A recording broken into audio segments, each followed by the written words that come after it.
Ooh, we got color. Hi there.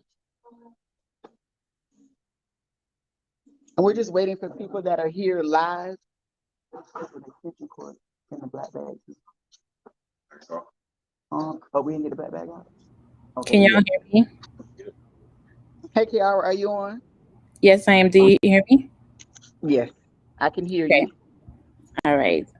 Do you want me to adjust anything, background or anything? On my end, I think we are good. I'm trying to figure out why you got a big screen and I don't.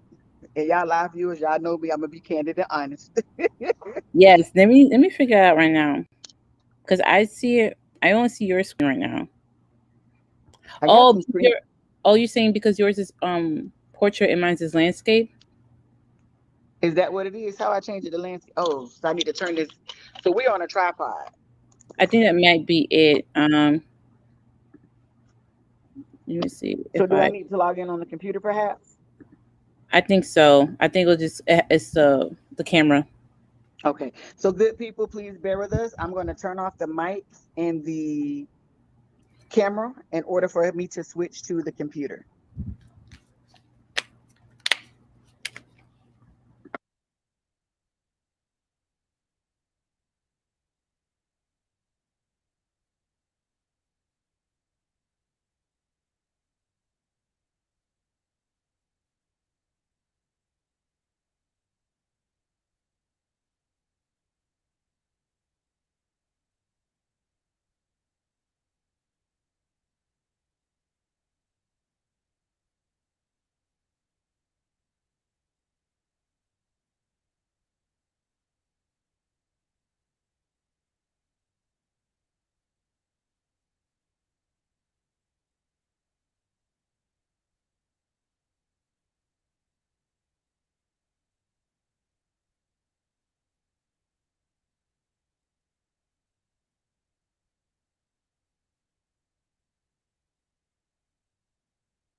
And just FYI, we haven't come back yet. The people that are in the room are actually grabbing food. So we're going to give them until 6:15 and they'll be ready to get started.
We just check, make sure that we have everything set.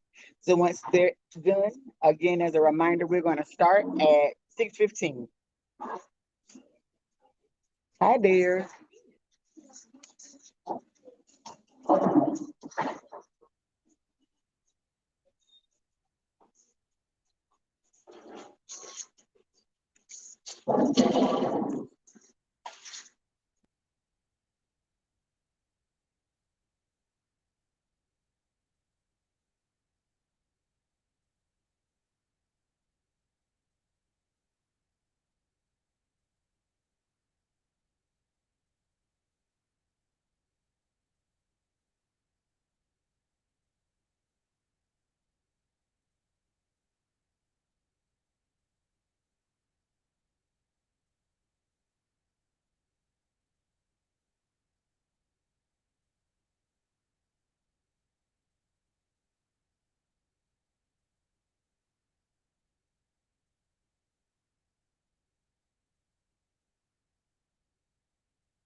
Okay, everybody that actually is streaming, we playing with a new tripod. My tech guy over there eating a tamale.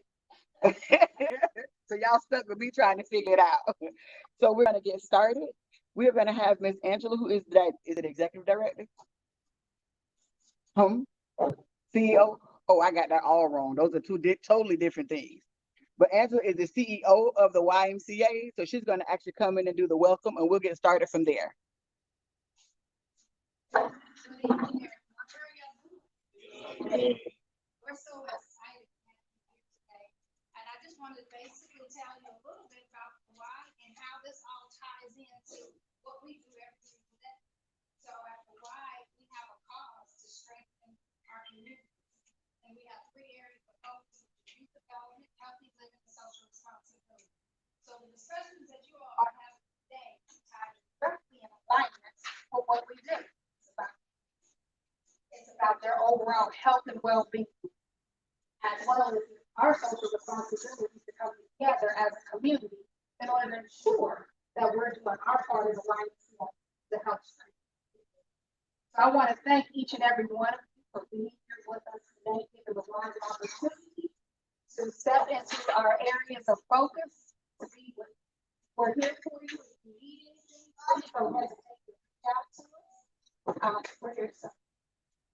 So thank you so much. Have a wonderful session. Today we also have with us Mr. John Rollins. He's serving as our interim operations director. So if you have any questions as well, and then I want to acknowledge Mr. Chris, who serves on our board of directors. So Chris will also answer. Okay. I have a question for you. Yes, ma'am. Is the YMCA a nonprofit? Yes, it is. We are a 501c3 nonprofit charitable organization. Most people don't realize we are charity. So I will share that I did leave a little bit of information that kind of tells a little bit what we do here at this YMCA. We have been around in this community since 1967. So that's why I've been here for a while. I've been here for 2.5 years. I've been in Ohio. So we're here to serve. We're committed. If you need it, we're here.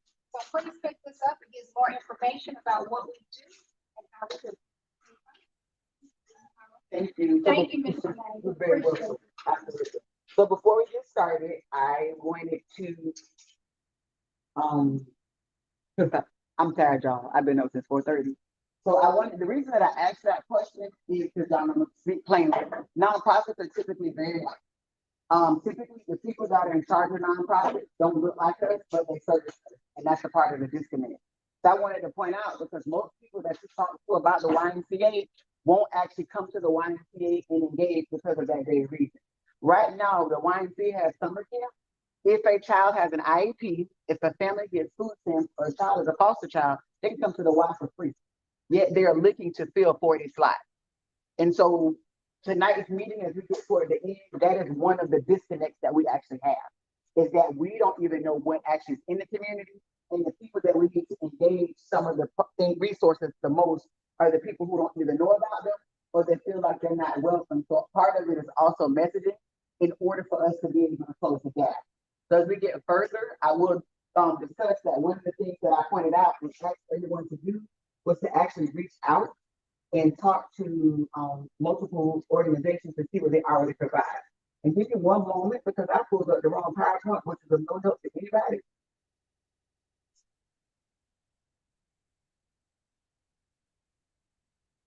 Sorry.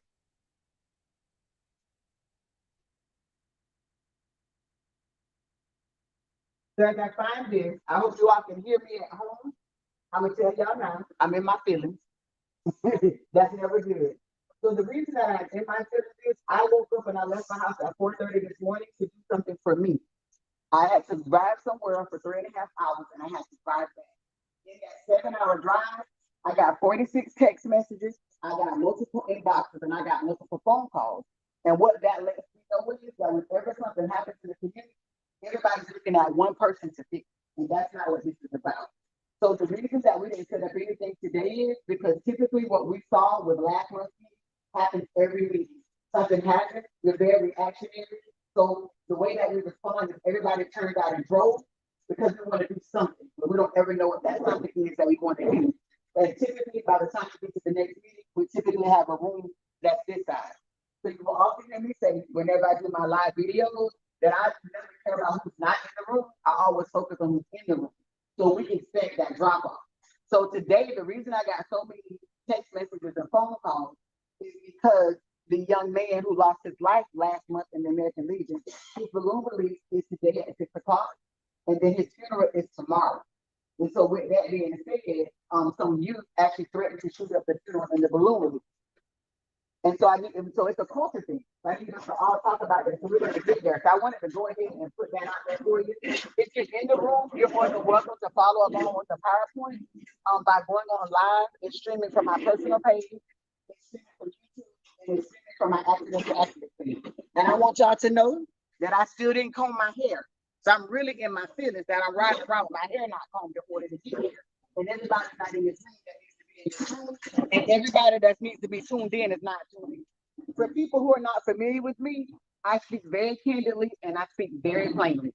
And so as I bring things, I'm gonna bring you all the knowledge and I'm gonna bring you all the research, but it is time for us to have very courageous conversations. Whenever we think about courageous conversations, we think about them related to white people and race, but there's a level of capability and accountability that we have, and it is time to plug into that, and it is time for each and every one of us to make each other accountable. We can stop the finger pointing, and there's no need to do that if we're not going to do our part. And so we have to be very deliberate about that. So I'll go over COVID-19 procedures. You know, a lot of us are vaccinated, so we real funky. So I always tell people that if you're not, or if you're uncomfortable, you want to wear a mask, please do that.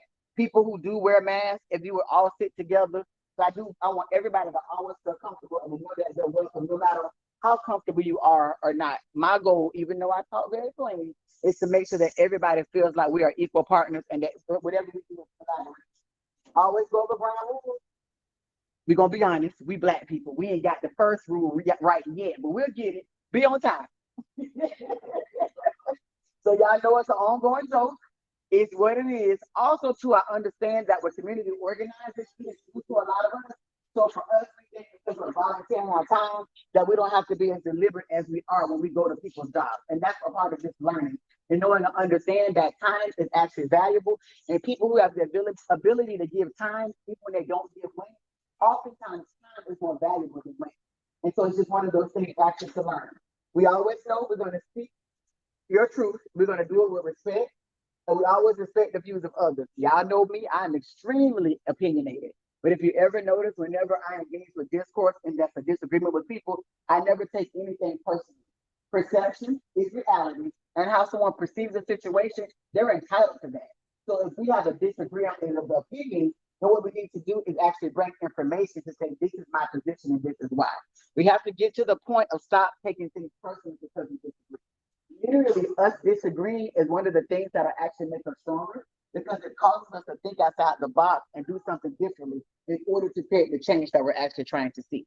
So we can't agree with people who keep saying do things that go along, and we can't agree with everybody who wants to come with something outside of the box. Because if it's not vetted, if it's not clear, if there are no true outcomes, then that means that we're still going to be spinning our wheels and back to where we actually were. Be open and honest. The only way that we can get to wherever we need to be is to be honest about whatever our position is. It's the only way that we can discuss it. It's the only way we go get the answer for you. It's the only way that we can even address if there's an elephant in the room is by being very candid and very honest. And that's why and my goal is to always empower everybody to engage. So that is the reason that you'll always see that when we have meetings, it's not just always me standing up and talking at people, but actually engaging us. Literally, the way that people learn is by doing. The way that children learn is what we call by play. So that's the reason you see me do a lot of interactive things, because the principles, the knowledge base, whatever it is that we're trying to give, is going to stand out in your mind, just the way that the brain processes information. Always communication needs, anybody knows.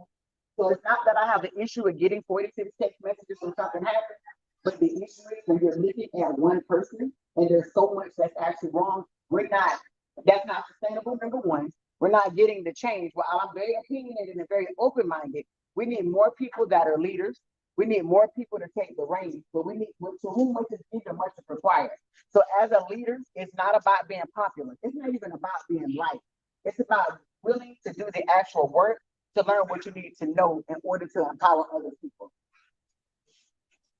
Also judge the message, not the messaging, because y'all know my favorite thing. If I hear somebody doesn't like me, is what?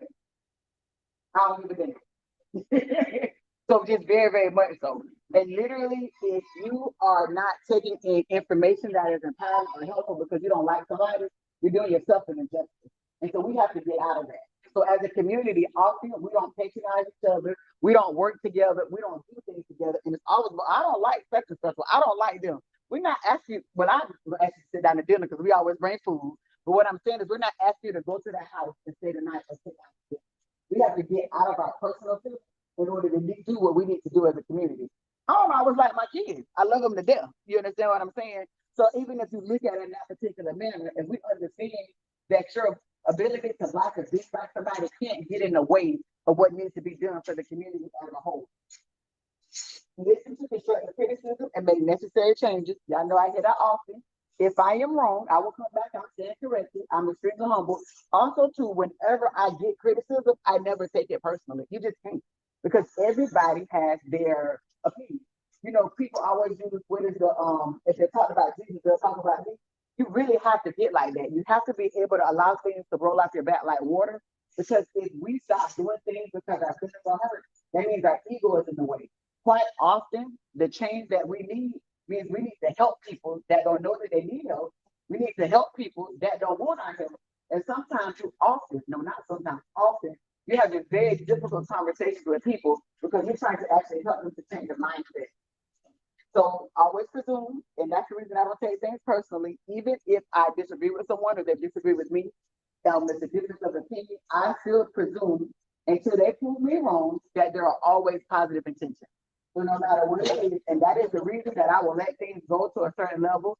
I'm going to ask very definitive questions because that's going to let me know if your intentions are positive. Because if I ask you, like yesterday, we'll get a senator ask a question for a person who's looking for a job. They wanted a job for economic development. One of our disparities here in Alachua County is 44% of Black people live below the poverty level. So if you're the person that's charged with creating jobs for Black people, my question to you is, what's your track record? Let me know your outcome. And they could not give me that information. So for me, if you're wanting a job that's supposed to help me and you already have zero track record, then I can't believe that you have positive intention. And so we have to start looking at things in that particular manner as well. We often jump on what sounds good. We don't take the time to vet it. We don't take the time to find out if they're doing it in other places and if it worked and why.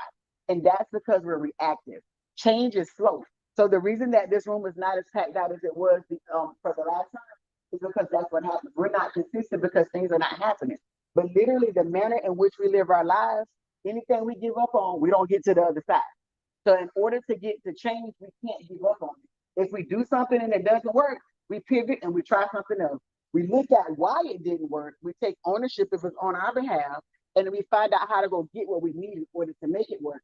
Or if it's not supposed to work, then we try something else, and we can't be afraid to do that. And the reason that we want, as I stated before, positive criticism or constructive criticism is because that's our checks and balances. So if everybody is into what we call groupthink, or you're shouting into an echo chamber where everybody agrees with you, then that means, and even in business, so we always have to bring in things as an entrepreneur, we do what's called a SWOT analysis. So with a SWOT analysis, we look at our strengths, but you have to look at your weaknesses. We look at opportunities, but we also have to look at threats. And so that's the reason that you have to see things from both sides. As a reminder, before we get started, tools for success: empathy and compassion, authenticity and humility, persistence and consistency, time and money. And if you don't have money, time is actually more valuable. Also, we must be intentional. So one of the things that we keep having in these conversations is kids need programs, kids need something to do. What does that look like? We have to start to realize that even as we're stating that, we need to understand and see what does kids needing programs actually look like. So some of the activities that we do today are actually going to give you a different thought process.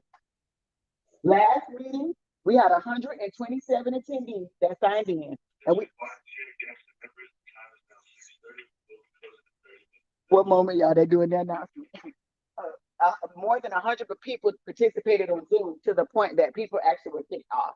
Tonight, I didn't count how many people in the room. There are 38 people that are actually streaming live. And then I'm gonna count while we're sitting here. 1, 2, 3, 4, 5, 6, 7, 8, 9, 10, 11, 12, 13, 14, 15, 16, 17, 18, 19, and 21 people actually in the room. And so that's a major drop off. So I want people not to be discouraged. This is extremely normal. But I'll tell you this, if the balloon release actually gets shot up tonight, or they actually shoot at the funeral tomorrow, everybody will be calling for a meeting. We have to get past meetings where we're talking and no action takes place. And it's not just us.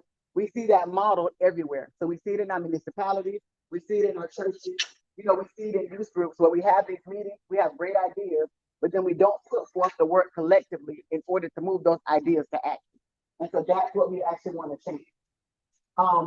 There were in that room, there were 98 people that identified as Black, 14 people that identified as white, 9 people that identified as multiracial, 4 that identified as other, and 2 who defined as answer. There were 13 participants that identified as Hispanic, 102 that identified as not Hispanic, and 2 defined as answer. There were 46 males in the room. There were 80 females, and 1 person identified as non-binary. The income ranges, 17 people reported to be below the poverty level, 43 under the median income, and 67 were above the median income. So when we even look at income parameters, there were people from both sides of the spectrum.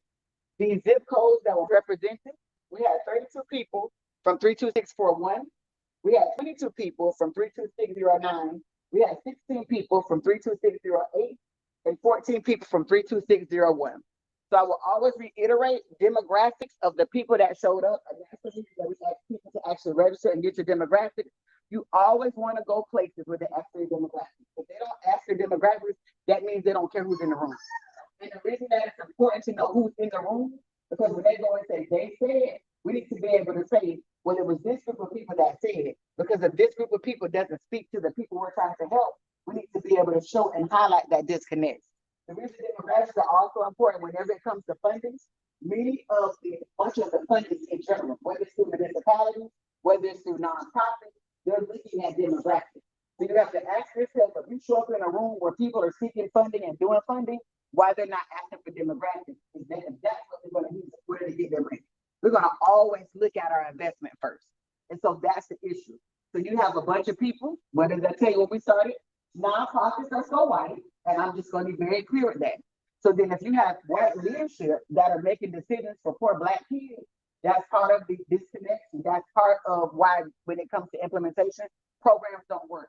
Another thing is, anytime somebody tells you that they give you a solution, always ask them what is the expected outcome and what is the outcome been so far. Because often we create programs, but because we're not tracking outcomes, when you go tell somebody about your idea, your program, it sounds great. It sounds wonderful. So we got all these wonderful programs and why the things going on in the community. It's when you start to ask questions like outcomes and you start to ask more definitive things about the program that you realize that it's not making a meaningful impact. And I'm going to repeat, any organization that gets money, they have to track outcomes. So we need to be looking at, are those outcomes addressing social justice issues? And when I say social justice issues, I don't mean just criminal justice. I mean, is it addressing education? Is it addressing housing? Is it addressing food security or insecurity? Is it addressing poverty? You have to look at what we call social justice. I will reiterate, and I will scream it from the rooftops over and over. Alachua County has the largest disparities in every quality of life indicator. They track 8 of them. So that's healthcare, that is affordable housing, that is transportation, that is criminal justice, that is education. So literally every aspect of your life, we have the biggest gap between Black and white. So we need to ask ourselves, why is that? So and the reason I'm giving you this information is because as we start to talk about what's going on in our culture and our community, and we start to talk about gun violence, research is going to state and has shown over and over again that what I just named to you, those quality of life indicators, literally are what dictate the increases or decreases in gun violence. So that means if we're going to get to the root of what's going on to be able to create a change that is what we call systemic or a change that's sustainable, then that means we need to address what is lacking in the community. So I often say, safe communities are not always healthy, but healthy communities are always safe. So we can't police and arrest our way out of this. And that's it. Most programs for youth are reactive, which means they already have to be in trouble. There was a follow-up meeting that was done by another group after the meeting that we did. And one of the solutions was that the state attorney is going to build an institution basically for kids. That's dumb. And so I'm not going to sugarcoat it. I'm not going to code switch. That's stupid. If you address what is wrong and the needs of a youth and their family before they get there, then we won't need to take money and actually build institutions. We need more solutions in the toolkit to address things proactively. By the time a child is already in trouble, we're trying to undo an entire mindset. Typically, also too, when kids go into these programs, all it does is create more trauma and they come out worse. So we can't, that's not the way, that is not a solution. If anybody tells you, and I like Rikers House, I think Bold is great in all of those particular things, but also everybody doesn't want to show up for a program that's housed at the police department. And we have to understand that. So yes, I go to the police department. Yes, I'm quite bold, but I'm gonna be real with you. My people don't like the police. Period. You're not gonna change that because of negative interaction. Even if we get to the point where we tolerate them, there will never be the level of trust that we need for programs that come out of the police department. The thing is, they have their place. So them combined with other programs, it's how we change it.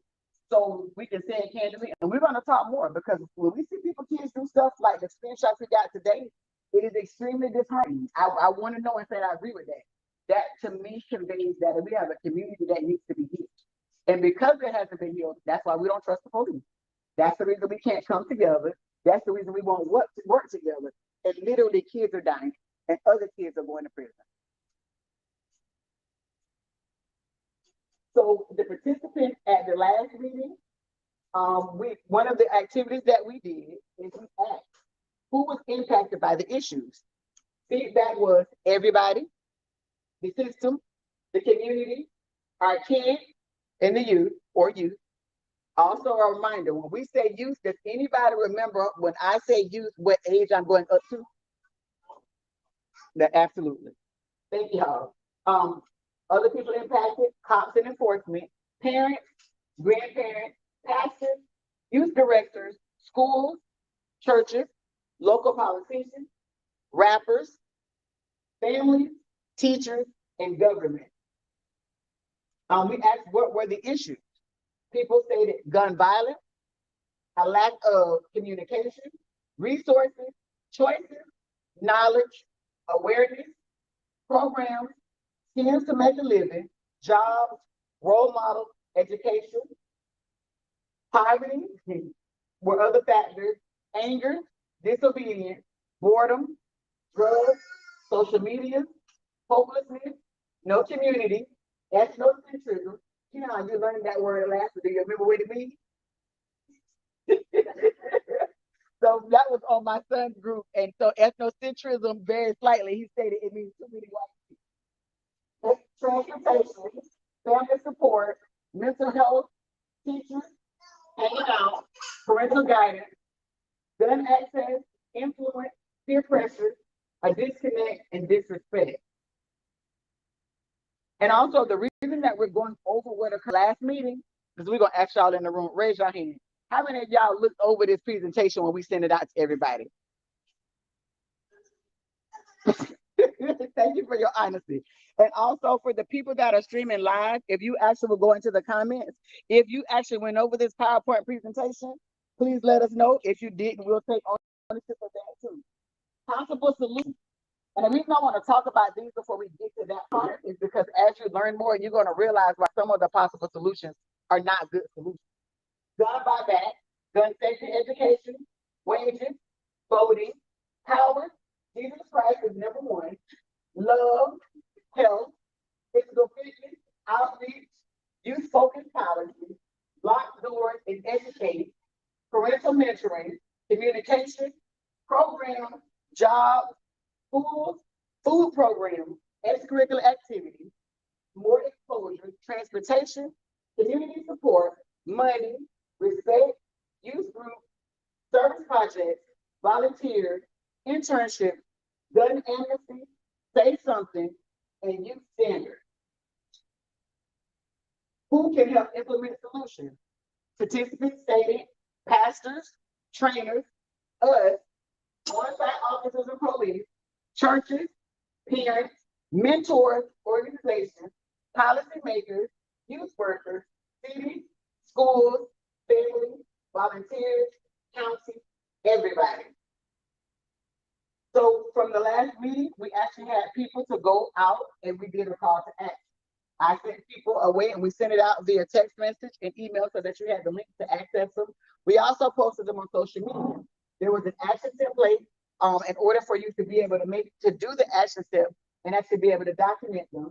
There was a root causes of gun violence fact sheet, and it was also a once and needs worksheet. And then we sent out with the explanation.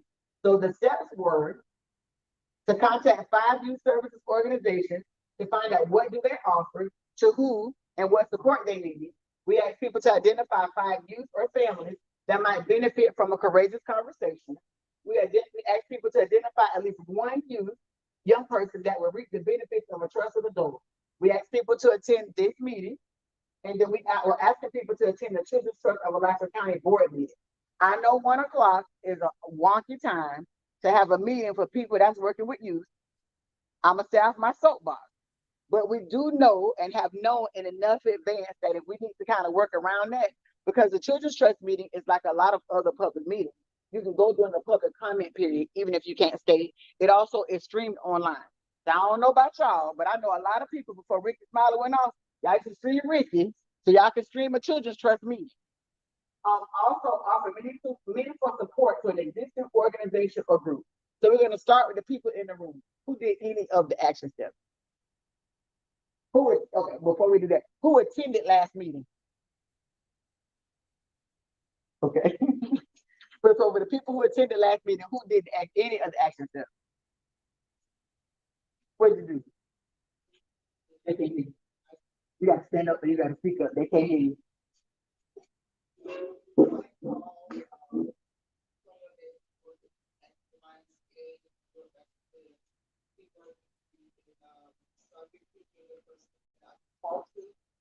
Also a police officer, and one of the things said to me is that we have to mentor kids. That's what's been working in the program that he's in, is mentoring kids and get them while they're really in the program, and just hold on to them and encouraging them. That was one of the things that he said. I did not do all of the 5. That's just fine. Kiara, if you'll let me know if they could hear her, I'm going to repeat. She stated that she reached out to a former YMCA worker who is now a police officer. And he stated that to focus on mentoring kids and actually getting them while they're really early and basically like loving on them. So I appreciate you for being honest. How did it feel when you actually reached out and got that information?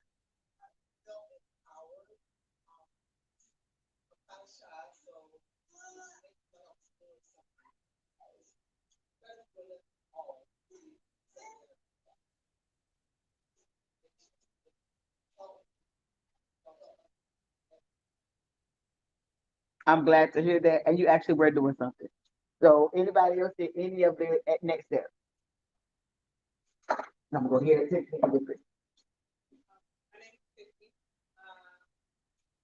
What I basically have been doing is trying to figure out ways to assess the needs of the community.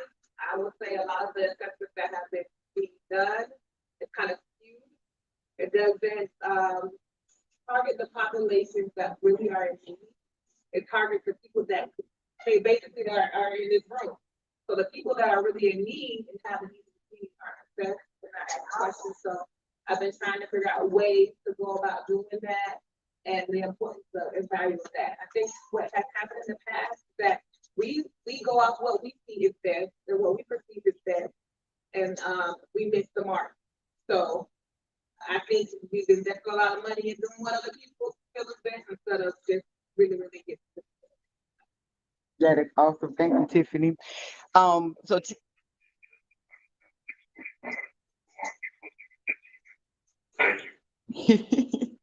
So just to reiterate for people that are streaming live that might not have heard, Tiffany has been working on trying to find a way to assess the people in the community that have the greatest need to be assessed. She pointed out something that's very important. Typically, the people that are at the table are the people that are in this room that are already tuning in. So we're not capturing the information that we actually need in order to create or to do something that actually really does help. So the next slide. Oh, before we do that, Kiara, are there any people who actually commented that they did any of the next steps?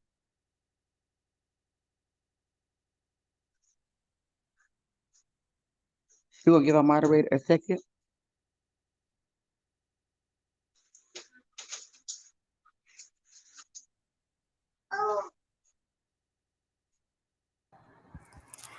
Can anyone hear me? I can. Okay. Excuse me if I pronounce names wrong. Ladon, Okay. Ladon. raise their hand. Shade, Okay. and also Jenny. That is awesome. So Ladon, Sade, and Jenny actually did some of the next steps. Did they comment on any of the steps that they did and how they felt or what they Well, learned? they stated that they reviewed the PowerPoint. I'm not sure if anyone Okay, so they commented on the reviewed the next PowerPoint. steps. Okay, thank you, dear. So the next slide is the actual action template, is what they're saying on that side. So we went over the last week before we actually got started.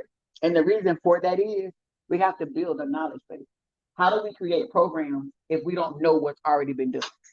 How do we create programs if we don't know what people are saying, what people need, and what people want to do? So anything, and y'all know this, if you go work with somebody's job or if you go to school or what have you, the only way we can move something to the next step is there has to be work that's done in between them. The reason we have to have so many meetings is because there's nothing going on between the meetings. So what happens is we come back, something else happens, we come back and we've not moved the needle forward. Additionally, what happens is, and you know, a lot of people have started to tune into a lot of the meetings where governing is doing to kind of see how things are.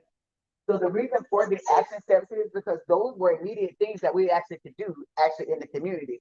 But also we can't build whatever our big picture is until we understand the small steps and the immediate steps in order to be able to get there. So with some of the people that I know I talked to in between times, they reported the same thing that Tasha did. And that was that when they made just one phone call, they actually felt empowered. When they talked to a family that they thought might have needed something, they were actually surprised at how receptive the family actually was, that somebody was proactive and actually just came and asked. Not I'm the savior and I'm coming to save you, but just say, hey, you're my people. I see things are going on, like talk to me. And so they had the ability to feel like not only you were doing something, which is a win. So whenever you enjoy the win, it wants you want to take the next step. So that's the reason for some of the small things in between times is because the smaller steps actually build up to larger steps. So when we're trying to figure out what to do, and right now we're in a learning phase because as Tiffany stated, we don't know like kids who shooting kids, who has taught to kids that are shooting kids and find out exactly why and what. I can tell you what research says. I can tell you what they did when they did this study. I can tell you what it might be from my experience, but I'm 42. I can tell you from my son's experience, but he's not a child that shoots a child, so he can just tell you from feedback. We're not getting the firsthand information from the people we need it from. Also, too, we blame parents a lot, but who actually has talked to these parents and stated, hey, like literally, and had a conversation as another human being that's equal to another human being? We have our conversations on Facebook. We talk about how bad parents are. But literally, in every aspect of your life, whether it is science, whether it is health, whether it's at your job, the why is always important. The why is what you have to address in order to address whatever the particular issue is. And so that was the reason for it. Another reason is like if people had done it, as we stated when we started, and even for people who might be tuning in later, the YMCA is Black owned. But mostly, yeah, it's Angela the CEO. That's why I said I got that wrong. That means she owns 50%. So we didn't even realize that. So because if people had taken the time to realize or make phone calls to who's already providing programming, when I reached out to the YMCA, that's the reason that I was able to share the information that I shared today, that they're looking to fill 40 slots. If there's a child with an IEP, if there's a child that has a family that receives food stamps, they can come to the Y for the rest of the summer for free. done. We need to, we get creative. So I want you all to know one thing that's a puzzle piece. For some of you in this group, you participated. Remember when we had you to do a focus group for YDRP for some of these assessment, when we had y'all to show up on Zoom? The funding that they got came from the work that we did. And so one of the things, when you look at another presentation that we sent y'all, that was 38 pages, in there, we talked about addressing the needs of the whole child. We talked about your needs, what these parents stated that they said that they needed. And one of the things was cost. People could not afford to send their children to summer program. From the recommendations that we did and sent over to the Children's Trust, they allotted and made monies available. But now you have an organization that has money to service kids who don't have money, and they don't have kids that fit into that particular category. And so it's those things. So that's the reason for not only the learning, but if there's 30 of us, that's making 5 phone calls, instead of one person making 150, we get further along. We don't get burned out. We're still able to manage our busy lives, but we're still able to make a difference. And that was the reason. The reason for saying identify one child, because if there's 100 people that all identify one child, it's a lot easier to help the needs of one child in the family than it is for one person to try to help 100 kids. So that's it. It's a small thing. So I know what you thought you did, Tasha, was small. That's huge. People do know what you're doing is huge because it's something that we don't have. And so I want us. So a lot of people had feedback. They were very concerned because I talked about things like fear. I talked about things like respect in the previous meeting. How do you help people if you don't respect? How do you help people that don't feel respect? How do we keep going if we don't address our fear? Because it's scary. We're doing something new. New jobs are scary. New relationships are scary. When you move to new houses, they're scary. And what do you do for you to do it? You have to address your fear. If we address our fear, that's what motivates. Fear motivates. Literally, that's the survival of the fittest. So if we address why we are scared, what makes us fearful, then that's a learning process. That's within me. I tell real estate. And one of the things that we talk about all the time is what's called a self-limiting belief. And we talk about self-limiting beliefs all the time. And the reason we talk about it is because we need to address whatever our hindrance is. Because if we can address what's stopping us from doing what needs to be done, then guess what? We can get over that hump and actually get it done. So now we're going to actually get started. So what I'm going to ask is for people who are tuning in online to just actually comment. What we're going to do is the people in the room, we're going to have everybody to use one word or one sentence to tell us what you learned from the last meeting if you attended, or what you want to learn. And we're going to start over here. I want you to stand up. Concern. I don't think I learned this from last week, but also creating dialogue with my girls. I was 14, and it's something I've kind of put into practice over the years. But empowering our youth, I'm talking on empower them. We want to practice what they tell them what to do instead of saying, hey, I challenge you to do this, and putting them to the task. You'll be surprised that they're willing and ready to move forward and take ownership for their own community, but we don't even give them that opportunity to. So I think that's a big thing moving forward. So empower them, challenge them, and let's see what results we get out. And we're going in one sentence with it. So it was good stuff though.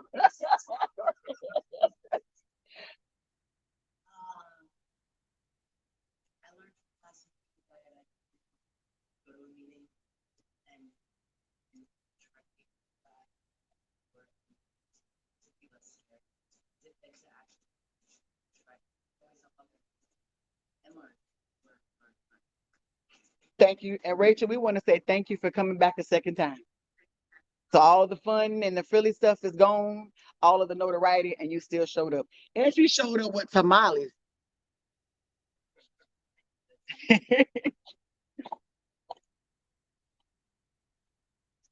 So if you didn't attend last meeting, or you can give us one word or one sentence of what you would like to learn. I think, yeah, with the youth, they need to know.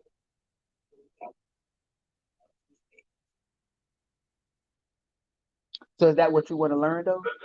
What do you want to learn?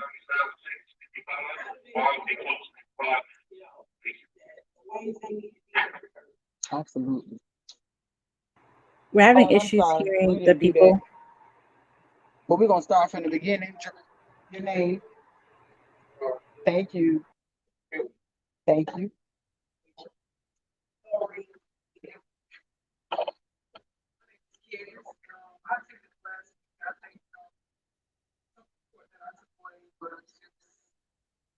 Working together, right? Work with other people, like, bring their ideas, and they learn from each other.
Okay. So we're gonna keep trying to project while we use my phone.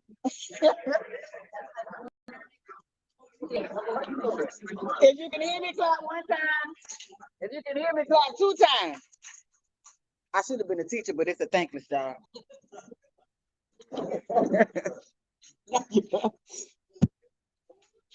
So we're gonna, who was the last person that we heard PR? Are we talking about from in person? Uh-huh.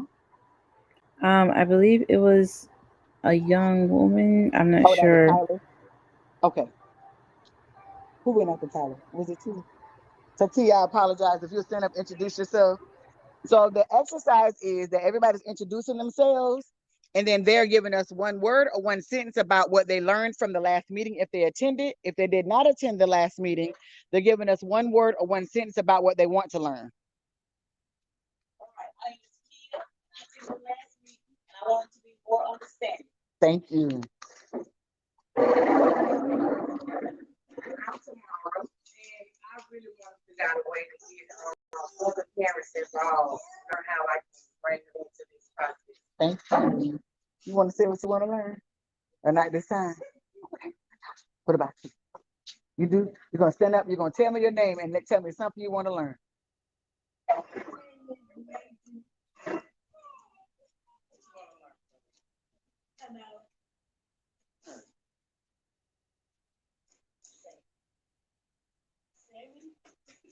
Major like no. Thank you, Major. What I learned is that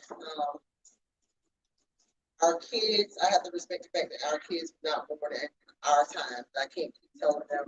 I remember how it was in my day, and I have to get on their level. The thing I want to understand is their heart, because I understand what's in their heart, what's going on in their mind, and I can help some kind of way. Absolutely. Hello. First meeting. My name is Ramon. So honestly, I'm curious as to how you guys are avoiding this interim stagnation that you're going through, and how you're prioritizing mental health issues, including psychological fortitude of these young Black people, usually the most disparate. So I'm going to ask you to stand up and do me a favor. A lot of the people that tune into my lives, they don't understand half the stuff you said. So you have to put it in terms for regular folk. So what I'm pretty much saying is, like you were talking about, you have these meetings, and then you have this sort of stagnation, this period where nothing happens. And what that creates is the sort of animosity between the people who are going through things and the people that need things to happen and the people that are doing things. So with that, there needs to be more outreach programs during this time, or there needs to be a priority of people going to these outreach programs. Now, the alternative is We're not going to get, we're going to get that in. So mental health issues, like I'll hammer it all day. There's a book. It's called I can't bring it back right now, but it's by Rita Walker. And Herman's book is probably the most influential Black man in my life, other than my father. He is an African psychologist, not an African American psychologist, an African psychologist. So I not only get to bring in what I'm learning about African American issues, about Black issues and African issues, because honestly, people don't realize that they are different. yeah, They really are different. If you have somebody who's born in Georgia, they're not going to go through the same things as somebody born in Nigeria. so for everybody who couldn't hear, he was stating that we have meetings like this. There is a period of stagnation, which is a period where nothing happens, and there needs to be, he named 3 things. Either, and so but there's a feeling of animosity or a feeling of discouragement when this happens. So he was suggesting, which we'll get to toward the end, either more outreach going to people or either more people being folded in, and which is something we'll actually address in one of the activities. Reverend Fox. I wasn't at the last meeting, and what I have to say is not one word and not one sentence. But what I would like to see is how we can work to reprogram our children. How, and one of the things that we have a problem with is that the love that's at the house.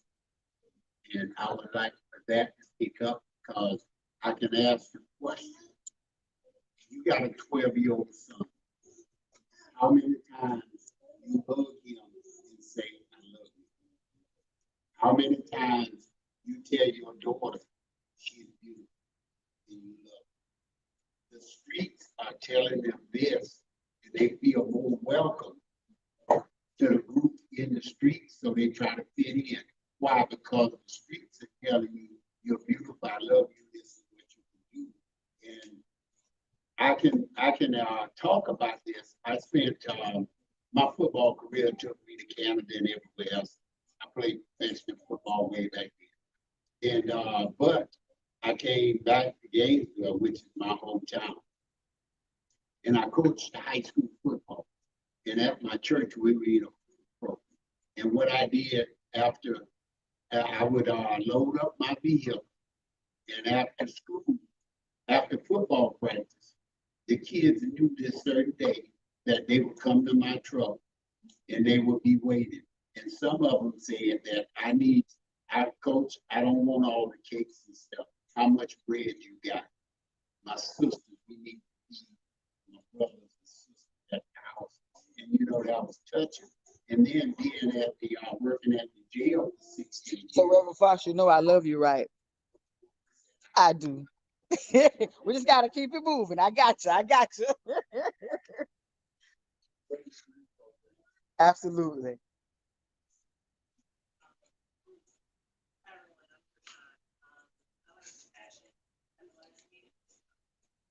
Thank you. So if you didn't hear Gershon, he stated he learned compassion at the last meeting.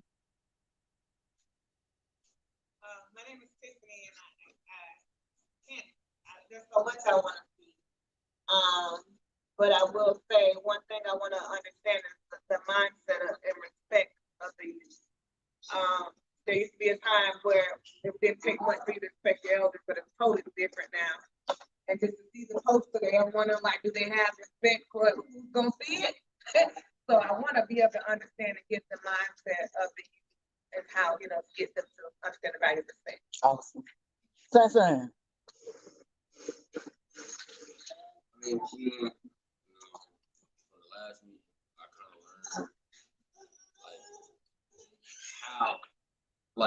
learned to the extent the disconnection, I didn't realize how disconnected the youth were from. I won't even say elders, but just 20 and 30, 20-year-olds and 30-year-olds think differently. 30 and 40-year-olds think differently. Just so y'all know, I call him Sunshine because he's my sunshine and he's my son. My name is Tasha, and I attempted to look at the last meeting on Zoom and get it out. I couldn't get in, and I kept trying. But my goal and what I want to do is to try to reach out to the youth as much as I can, because a lot of times I see the end portion of it and it's disheartening and it's emotional to see the youth at the end of the road, basically, on my end, and I want to know what I could try to do to attempt to try to get involved to avoid the end part. And we all know what the end part is.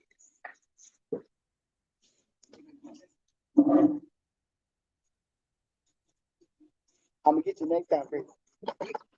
My name is Chris.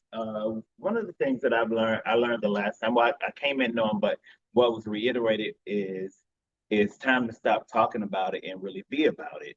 And to you too, what I will say quickly, the things that you said you wanted to know, it requires you having some conversations with young people. The things that you said, that requires what I've learned, when a person doesn't necessarily hug a child at home, sometimes that parent has not received that when they were growing up and they just don't know how. So that's when we as a community can come together and show them that love.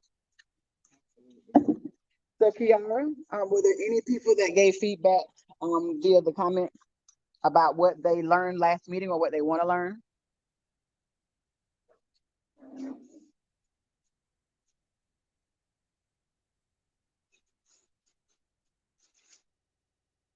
Did we lose her?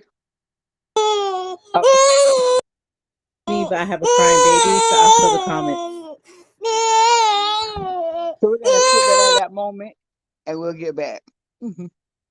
Okay. Somebody says, I want to hear from the youth themselves about ideas they have to make the community safer for gun violence. And I want to know how many of them have access to guns that aren't locked or stored safely in their homes or homes of family and friends. There's some good stuff going on Facebook. I'm missing all of it. At the last meeting, I learned as a society, we are increasing in gun licensing and increasing gun ownership, but we are not being diligent in safety, possibly leaving guns in cars or out in homes, both which can be vandalized, unfortunately. And I can't see the rest of the comment. I apologize, y'all. I'm hoping to become more informed about social justice in Gainesville. I learned there is a need. I'm interested in learning about cultural programs that are being offered to our children. And how can we teach unity to the youth? So those are some of the good comments. I wanted to make sure that people who are at home are engaged. I recommend, because this live video will be available on Facebook, but also my YouTube channel, for you to actually go back and see it. Learning to see how people are looking at things is helpful, because sometimes it introduces, you see a lot of people that might think very similar to you, and other people that have different viewpoints that sometimes actually expand your mind. So to explain to everybody, the reason that I always have people to go around and talk and speak up, number one, because people like Tasha or shine, and it helps to build a level of confidence, because the more that you do it, the more that it becomes comfort. So I used to be the quiet girl in school. So like I did side. So very much so, if you talk to any of my teachers from elementary and especially middle school, I was extremely quiet. And one of the reasons I was extremely quiet is because I was a token black. So literally I was the only black person my students saw all day, even in middle school. I was the only black child and gifted out of 5 classes at that time. Teachers had 2 planning periods. So for me, I wasn't in a place that I felt like I fit in. So therefore I was quiet and watched everything that was around me. The good thing about that is, because being black, and especially being a black woman or a black child, you get ignored. So you get to see how people interact. You get to see what people do. You get to see people's mannerisms, and people become very comfortable saying all kinds of things in front of you because you're in their space. And so that's what it is. So please know, once I came out, I came out. So the next thing we want to talk, there was a reminder. Last meeting, we actually stated to look at gun violence as a public health crisis. So literally the World Health Organization and also John Jay College of Criminal Justice both released similar recommendations where you look at gun violence as a public health crisis. So the reason that you look at it as a public health crisis is because that's what it is. If we look at it in that way, then we understand there is a cancer in the community, but it's not the kids, and it's not gun violence, it's the why. It's what's causing this culture for gun violence to be so acceptable. There are actually studies, and I want to find those studies for the next time that we meet so we can get them out, that talk about even when it comes to the rap music, because we do blame the rap music. The rap music does have an impact, but the reason for that is because there's nothing else. You are what you eat. So it's just like me and us. When we talk about soul food by itself is not bad. Anything is good in moderation. But if all you're eating is soul food, what it's gonna do is gonna kill you. So that's the reason they tell you, you switch it up, you eat different things. If you eat too much pork, it's gonna make you sick. If you eat too much beef, it's the same thing with rap music. If you have children and the only thing that they're listening to is music that's talking about guns, talking about killing, and it's actually glorified in a place that I'm virtually ignored, that's what I'm gonna gravitate to, because there's a level of power. So that's the reason we have to understand why it's a public health crisis. So one of the things that I want to address is something called Maslow's hierarchy of needs. And I ask people to look this up. This will actually be in the PowerPoint we send it out. So Maslow was a psychologist that stated that everybody wants to reach what's called self-actualization. MASLOW apostrophe S. And so his theory is that everybody wants to reach what's called self-actualization, which is to be all you can be. But in order to get to the level of self-actualization, you have to take care of needs. And so he's a psychologist, but literally scientifically, the manner in which you process information and the body works, you have to take care of needs in order to get them addressed. So at his tier, his hierarchy goes up to the top to self-actualization. If you look on the live, on the PowerPoint, it's small here, I apologize. But with Maslow, he states that the most basic needs are physiological needs. So physiological needs are breathing. That trumps everything, because if you can't breathe, you can't do anything else. Things like urinating. So just bodily function. So, and so scientifically, we have a sympathetic and a parasympathetic nervous system. So what happens is the body kicks into a gap in order to be able to protect itself. So that's the reason, like you get adrenaline when you have fear. That's when they say you have a fight or a flight response in order to determine how you're going to respond to actual danger. So if things like you're not able to breathe, you can't do any of the other things. You can't even think about self-actualization because you're not breathing. You can't, like, you know that when you got to really pee and go to the bathroom, everything stops. And even too, sometimes remember too, your body can take control. You know, there's an ongoing joke. So those needs have to be met first. The second tier is safety. So when you're talking about safety needs, we are talking about employment, we're talking about resources, we're talking about safety in the family, we're talking about safety of property that's actually yours. So I wanted to point Maslow's hierarchy out because a lot of times we don't understand what's going on. How is it that kids don't have a value on life is what we say. How do kids not value and respect adults? Well, if you don't have a secure place to stay, y'all sleeping on somebody's floor or sleeping in the car, why would you have value on your own life when each day your own life is not valued? If you have property or don't have property, you wear the same clothes over and over, you can't wear clean clothes, why would you value anything if there's no value? So in order to what we do to get value, what do?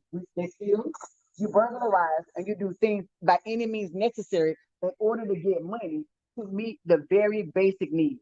So even too, you have a lot in Florida. We place a lot of value on property. You will get in more trouble for stealing something than you will for abusing and beating a child. We place more value on things than we do people. And so that's the reason we also have 44% of our population living below the poverty level. Literally, if you're living below the poverty level, that means you can't make ends meet. So that means even if you have a working parent, they're trying to figure out how to feed you. They're trying to figure out how to pay the rent or the mortgage. And they're trying to figure out how to pay the light bill. And I don't know about anybody else, but y'all know I think GRU is the mob or the mafia. I say it all the time. So think about being a child in that household where they're living off of noodles. Would you value life? Think about being that child. You don't know if you're going to eat a bag of noodles that night. In some situations, it is a parent that is trying. In other situations, it might be a parent that's not. But do we blame the child for what's going on with the parent? Do we disregard and ignore a child that's going hungry for the lack of the knowledge of the parent? You often hear me speak about things that I eat. Yesterday, I got really upset at the county commission meeting because when I asked the person that they have for economic development job what he did in the Black community, he said, oh, well, I took some bicycles over on Christmas. Bicycles on Christmas does not address the need. So what about the other 364 days out of the year? How do you change a mindset or make a meaningful impact on a child because you gave them a bicycle on Christmas? Even too, when we're looking at after school programs, and that's the reason I want to point this out, it is great if you give kids pizza every day, but does that change the mindset? Is that a meaningful impact? Do they see where they can be more of themselves because you gave them pizza every day? And so when we talk about that, I want to address the needs because we need to understand that when needs are not met, that's where some of the disconnect comes. The next level, which is the third level, is love and belonging. So this is where you have friendships, family, and intimacy. Reverend Fox talked about hugging on kids, about loving kids. In our community, we're going to talk about our community because we're going to start there. We have a big deal of a thing called toxic masculinity. So often, what does that mean? Men don't show affection to their sons. And their sons should not show affection. So if I've told you to hold in all your feelings because you can't cry, I've told you that you can't show affection and emotion. We are actually emotional by nature. So what do you do if you don't have outlets? Also in our community, we don't go to counselors. Remember, I was on a Facebook rant just the other day.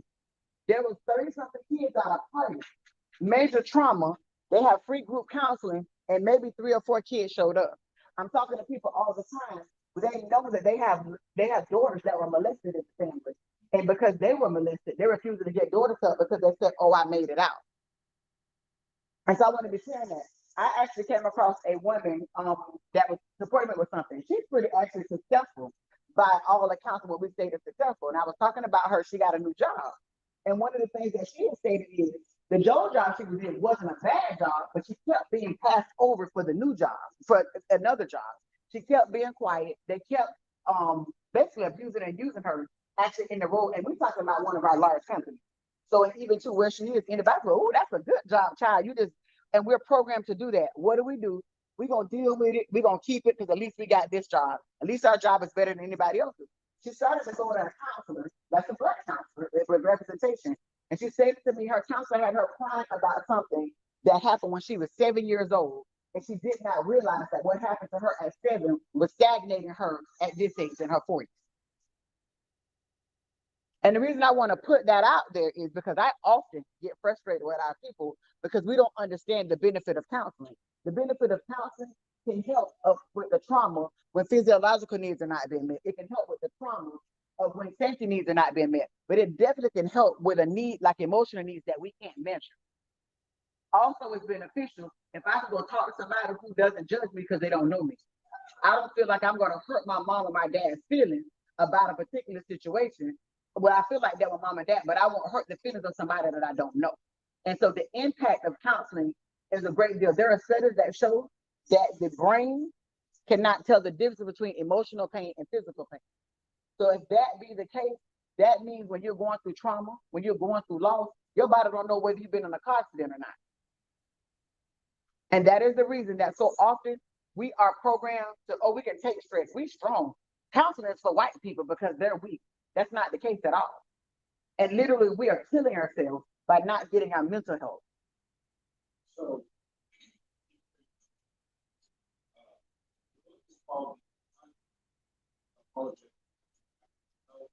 it will mention everything about how to be very good things to say your depression is not affecting depression, your anxieties and manifest in different ways because you watch the news all the time. You know, Hold on one second.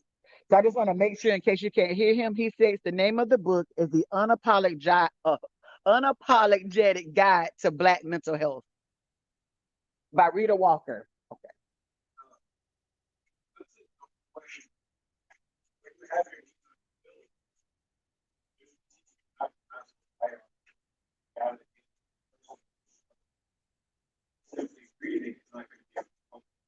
Absolutely.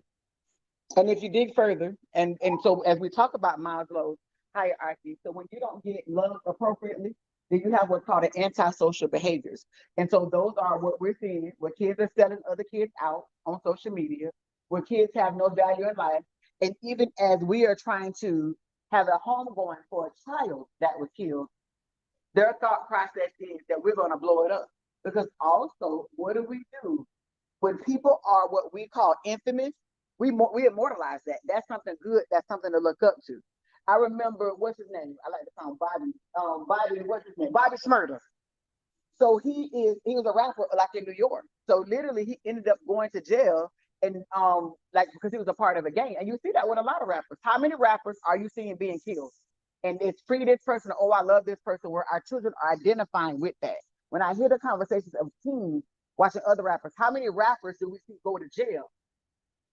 They got the one white man, whatever his name is. He literally wrote a song called Murder on My Mind, and they stated it was about 2 murders he killed with his best friends.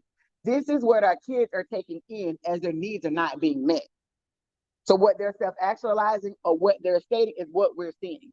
So the reason that we can't value Chris's life is because nobody has modeled the value of life. Nobody has told them to be engaged with their feelings. So what do? We disengage emotionally. So if we are emotionally unavailable, how is it that we can hold a child accountable for their actions or help them to understand what the repercussions of their actions? So the next level is self-esteem. So and with Margot, they said that we're talking about confidence, achievement, respect for others, and respect by others. So mind you, these are things that are higher up. We're already at level 4. That's 5 tiers. So they think that self-esteem is the most important. So if it's up at level 4 and it's the most important, we're in trouble. And typically people who don't care about other people have what? Low self-esteem. Typically people who steal from others are what? They're stealing in order to be able to obtain something so people can view them in a particular way. You know, I always use the example of society always talks about drug dealers and how horrible they are on the community. Well, in the Black community, drug dealers not bad. And the reason that drug dealers are not bad is because they're the ones that got the money that's going to invest in the kids. They're the ones that are taking care of the people in the community. So, and I need us to understand that.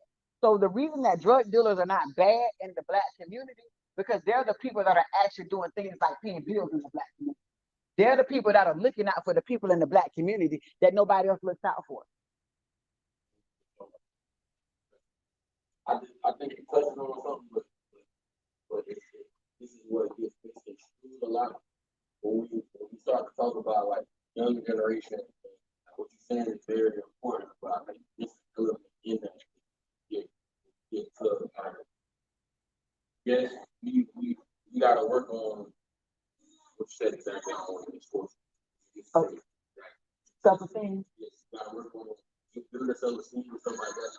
But the biggest thing that actually comes in, I'm noticing is like when you talk about what drug dealers, yes, they contribute and stuff like that. But the only thing is like me as a young black man, like what you was almost super. The problem is growing up as a, the only people you see actually doing something like they got a nice car, they got this, they got that, they actually got something going for themselves. Is that drug dealer? Is that so? Yeah, everybody can say they're not cool, or somebody can say don't sell drugs, don't do this, don't do that. But if I grew up and I see, well, sister graduated high school, but he worked at McDonald's, and they didn't graduate high school, he ride around and brand new, you know what I'm saying? That's it's that burger. It's not. It's not that we gotta work on better role models. Exactly, but we gotta work on what's shaping the narrative for what's working and what's not. So it's called better representation. And so the reason I can say that, because if y'all know me now, I am blackity black. And they call me Sister Soldier Black, Malcolm X Black. But when I was in school, I wanted to be a white girl named Stacy. Because literally everywhere I went, and what does a white girl named Stacy represent in your mind? To me, she was a white girl with blonde hair and blue eyes. On the television, that's all I saw. I never saw anybody who looked like me. Even too, there is a narrative that if I am dark skinned, acceptable. There was a narrative because we're not thin, or I got a big head, that I'm not acceptable. It wasn't until I got in high school that I realized there's a $1 billion industry for people to look like me. But that's not the program, and that's not what I ever saw. Yes.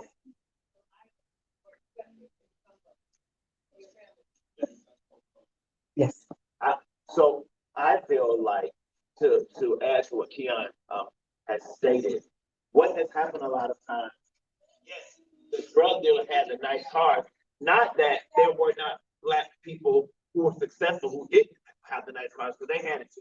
It's just that a lot of times when a black person reaches a level of success, we think that we have arrived and we don't have to do anything for anybody else. And so that is the problem that we have. So the drug dealer is relatable because the drug dealer is helping us out. The drug dealer is gonna pass me $5. But the person who has made it, or the person who is successful, looks over us all the time. Absolutely. You literally go on and say, like, I've done it. I don't want to be that person. I don't want to be them. I don't want to be that person. I don't want to be the one that's riding around the hood in the nice car, seeing all the kids struggling, seeing everybody going through something, and I'm just, you know what I'm saying bump them or doing it. And you actually start, like, I didn't notice it, but you grow a resentment towards a certain group. Like, you start to look at them in a certain different way. So we're gonna speak plain. Those are the uppity Negroes that I speak of.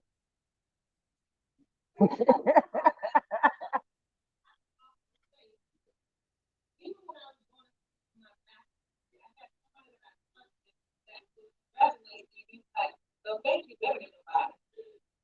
I mean, you can't get out. They don't have any out. We don't have to cook out together. Well, I think I'm ready. You know what I mean? So I think we got normalized it. Okay to each other. And not only just that, it's just that don't think different because we're trying to step outside of the box of what we're raised. But the issue with that is, and I said in the Reverend Fox, is because it happens so often, that's our go-to. So in all honesty, I go so hard for our community. People think I don't have nothing. Like literally, that's the subtle messaging. People believe because I go so hard for our community that I don't have anything. To the point when they find out like I have something that's nice or materialistic, it blows their mind. And that's because of just what Chris stated. So often people forget and don't look back. It's about me and mine. So most people really feel like I'm going this hard. And literally, most people who do activism and do community work are people who are struggling. And they're struggling because it impacts them directly. And so that's one of the reasons things like this, the education part of it, is so important in order to change that. It's one of the reasons for me. But people say, well, you got people that'll help with your administrative work and they'll do it for free. But that's the problem. everybody wants us to build up our community for free. If I already ain't got nothing, how am I build up the community? So we have to change that part of the narrative. Or when we're giving back, it's not necessarily money. A lot of times it's actually time, so that there is representation, so our kids can see something that's actually different and think that that's attainable. What we go to Reverend Fox. That's because when you find people that, that don't give, you ain't no better than nobody else.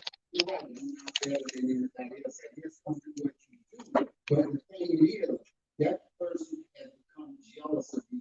We cannot say, look, they didn't have nothing, but now she got a master's degree. So what? She got a master's degree. This is why we have to love ourselves, and no matter what anybody else says, we got to get to know yourself. Be proud of who you are. You may be doing the best that you can do. Regardless of what it is, you shouldn't be jealous of it, because the Bible tells us just because you're here, you're no better than anybody else. But that goes back to Maslow. So it's easy to say that you should love yourself, but how can you love yourself if your physiological needs are not met? How can you love yourself no matter how hard you're trying if your safety needs are not met? How can you love yourself if love has not been modeled? I tell people all the time, like literally, I am who I am because I'm my father's child. So I can be cocky, I can be these things because, and I'm very candid and straightforward and honest because that's my father. He is one of the most honest. He's always I'm an honest person, but that's it. Because he was always honest, I'm always bluntly and brutally honest. So that's the point that we're actually making. So to get there, we got to address those things on that hierarchy. So I'm gonna go to Chris and then here. Okay. So I just want to say, because I don't want it to feel like I'm saying that everybody who would arrive black, because I do know some people who are black, who have arrived, or who do really well for themselves. Now, they ain't give you a lot of time, but they don't have a lot of time. But they will write a check. And I'm a living witness. I don't have a problem asking for money. I don't make a lot of money. I'm a teacher. I don't make a lot of money. But I will say, because I have friends who live on the west side, their kids go to school on the west side. They don't, and they'll be like, well, I ain't giving them money just over here. What you need? What? Yeah. So we do have those people, and I don't want to paint a picture that we don't have those people. Because I'm the one. I'm going to ask for a check. But he made a great point. That's about being intentional. So the point is for you to have people that have arrived and they're on the west side and their kids go to school on the west side and they're still giving to the east side, that's being intentional. And that's what it's actually about. A lot of times, the black community are even programmed in certain ways as far as quality is concerned and how success is looked at. It's not until we train for talent where to go, regardless of whether it be in a church setting, whether it be in a classroom, until we start training our kids up to think a certain way about success, right? And then be able to go back into the community and implement or be that representation for that success. It's gonna be the same dialogue. We have to start training up our kids. Okay, I'm listening to you, my man, and you are spot on. But it's the mindset that is happening to our kids. I remember growing up, I was raised on Section 8. My mama raised me on Section 8. But I seen my mama graduate from Section 8, right? Become very successful in her line of work. And so when I decided to go out and do my own thing, that training never left. I may have deviated a little while, but the training never left. So when I got older and decided to get some responsibility, I remember what success looked like, right? Because it was implemented inside of me as a part of who I was. And so here I'm at work, I'm talking to my tenants and my clients, and this young lady who I used to mess with in the world, as far as on the business side of things, and she was calling me Mr. Billy. I was like, wait a minute, why are you calling me Mr. Billy? Because you know, Mr. Billy, look at all those plaques you got on the wall. I wasn't even thinking about the plaques. I'm just serving, some young lady I grew up with. But she had to remind me that, you know what? No, you did change the life around everything. I wasn't even thinking about it because I'm programmed to think a certain way. But we have to program our kids and our community to get back to thinking and back to living on ease. Right? And I just want to say that. It's about programming. Poverty is a mindset. Exactly. Absolutely. But poverty is a mindset, but let's be clear that poverty is a mindset that is instilled by design. So let's be clear. I'm going to give this anecdotal story before we actually do it. Go to the last one and then do it as story. My kids primarily didn't go to school in Alachua County. They actually went to school in Marion County and then mostly in Atlanta. So when I came back, I'm the proactive mom. So I'm the one that sends an email and introduce who I am. I can tell you the nature of my children. I can tell you what you need in order to follow up with me. I had 2 at 4 o'clock at the particular time. So I stopped checking Skyward because they don't never update it and it sent me into an uproar. I be in a panic. So one of my girls gets a report card and she got a C in the class. So I call a meeting because I didn't actually let y'all know ahead of time. If there's an issue, let me know. I stopped checking Skyward because y'all don't enter the grades for 2 days before grading. When I get in there and ask the teacher why my child got a C in this particular class, and mind you, for this child is a 7, it was civics. Do y'all know me? There's not a child in my house that should get a C in civics. When I asked them why she got the C, they said, oh, and I forgot what the lie was my child told. Either she said she didn't have internet or she said she didn't have a computer. And so when I asked the teacher, well, why didn't you call me? And mind you, it's 6 teachers in the room. And I asked the question, and no teacher could answer my question. I asked 3 times. If you said she didn't have a resource, whether it was the internet or the computer, why didn't you call me? I asked that question 3 times. I finally said, this is the answer that I'm looking for. The reason I asked, why didn't you call me? Because had you called me, 1 or 2 things would have happened. I could have told you my child was not telling the truth. And we got all of those. We got a bunch of devices. Or number 2, if you knew she didn't have a resource, then you can say, hey, she can come to my class before school. She can come to my class during lunch. Can you pick up? She can stay after school. So I need us to understand, even as we talk about poverty as a mindset, poverty is a mindset to people that are actually in positions of power. So it's not poverty is the issue, it's everybody's response to poverty. Additionally, even too, as I let people know, this person that I became, I realized that when I showed up in rooms, people think because you broke, they think you dumb. And that's not the case. They think because you don't speak a certain kind of way or you don't dress a certain kind of way. And y'all hear me say this all the time. I don't always get on the live with my hair done because I want to reprogram people's mindset. I don't always go somewhere freely because I want people to stop thinking that just because a person doesn't have money does not mean that they're not intelligent. And so as we think about it, it's easy to tell people with no resources that poverty is a mindset, but people with all the resources and the power and the money think the same thing. And they move accordingly. And so it hurts us as Black people more because of things like redlining and all of those. But it hurts anybody that doesn't have a lot of means as it relates to poverty. Which takes us to the last part, which is self-actualization. So self-actualization actually when you get to the point of advocacy. Self-actualization is when you actually are that viable and contributory member to society. And the reason I want to make sure we point that out is because a lot of times we're frustrated. The people who need the most help are the people who won't come to the table. And the reason for that is all their needs up to self-actualization have not been met. I'm gonna pick on somebody in this room and I ain't gonna name no name. Every time I talk to them and ask them about doing something, I always talk to them, I think they're amazing.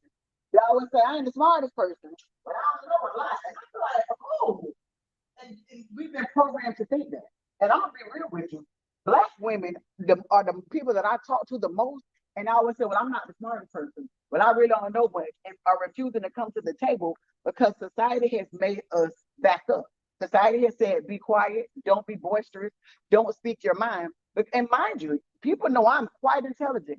If I can tell you the number of people who've tried to insult my intelligence and the number of people who've taught me, the number of people who've disregarded and ignored my ideas, they do it every day. And I literally know for a fact I know what I'm talking about. So we have to know that, and when I talk to people, I'm talking to people that are deemed successful, that are making these statements. I'm not talking to the moms or children that are in trouble. And so I want us to be clear on as we even talk about self-actualization, there's a lot of people that are quote unquote well off that still haven't self-actualized. And so once we understand and approach it from that particular manner, then we understand that everybody needs to help to be healed and equipped to come to the point of self-actualization and get the work done. So what we're going to do is I'm going to ask you to do some work. So while he's doing that, I'm going to go over some brief things and ask some feedback from the people from the audience. If you will count everybody off, we need the room split in half and everybody's going to come here. So we need half here and half there. Tiara, what were some of the comments from our people that are viewing on Facebook?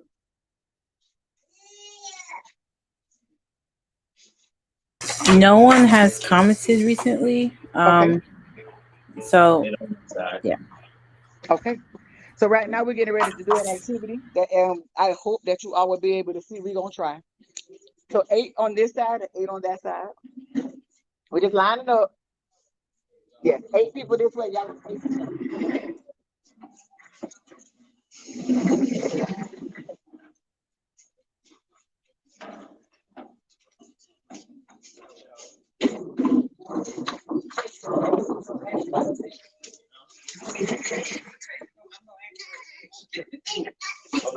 Here, if you'll skip to the slide, that is the root causes of gun violence. Where's that?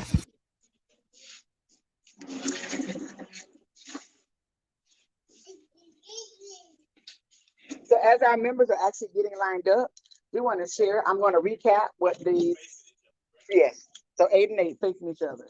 So just as a reminder, the root causes of gun violence are exposure, anything that's associated with post-traumatic stress disorder, antisocial behavior, depression, stunted cognitive and emotional development, risky alcohol and substance abuse, increased likelihood in engaging in violence.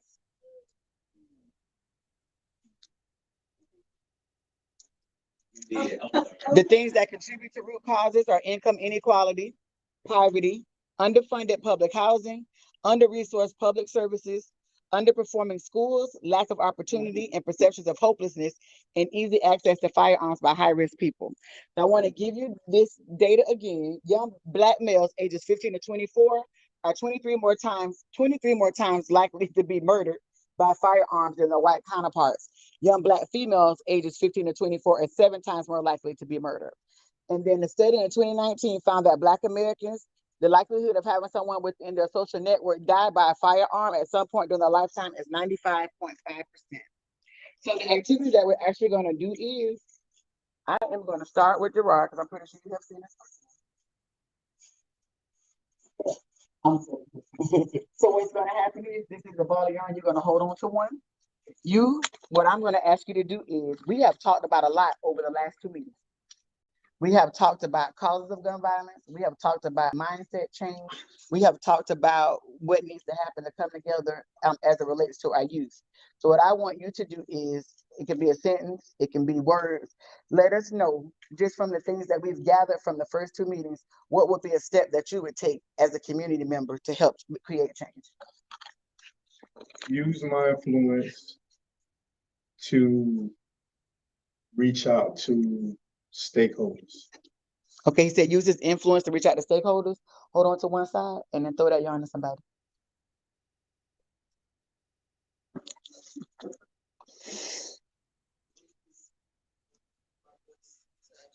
Speak to children.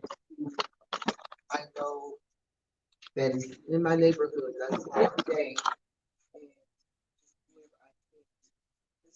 I'm a friend. Absolutely. So keep that part of the yarn and throw the ball. Gotta hold on.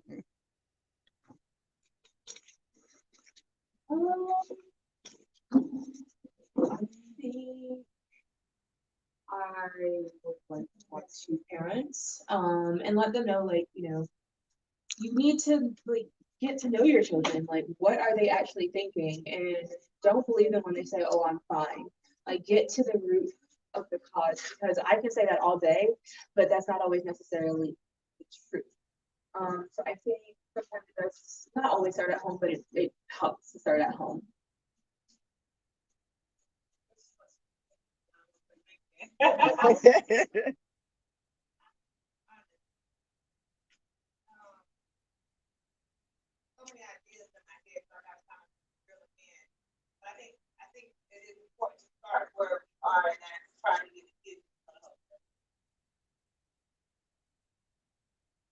Hold on to one part.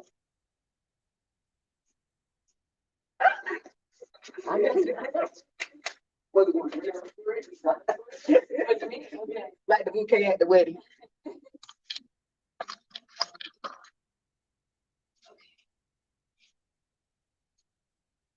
Okay, what I want to do is, I'm concerned about the parents. You asked the question, who was talking to the parents? And I wanted to draw a poster of an owl that said, who was talking to the parents? Like just something, it's sort of silly, but trying to not chide parents because it's hard being a parent. It's really hard being a single parent. It's really hard being a broke parent and a parent that needs to ask for help in front of their kids.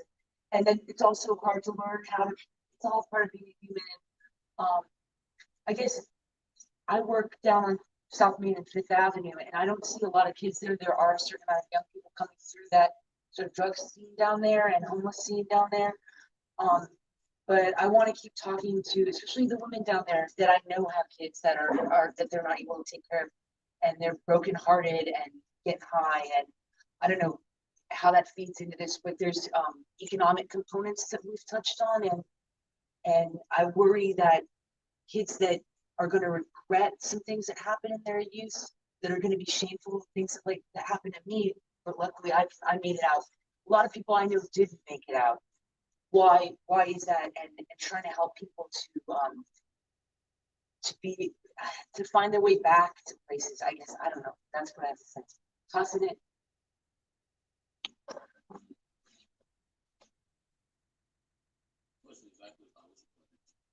What do you want to do next? So just to help everybody to understand what we're doing this exercise, we do need programs, but there's a lot of knowledge, there's a lot of community building that needs to start before we even get to programs.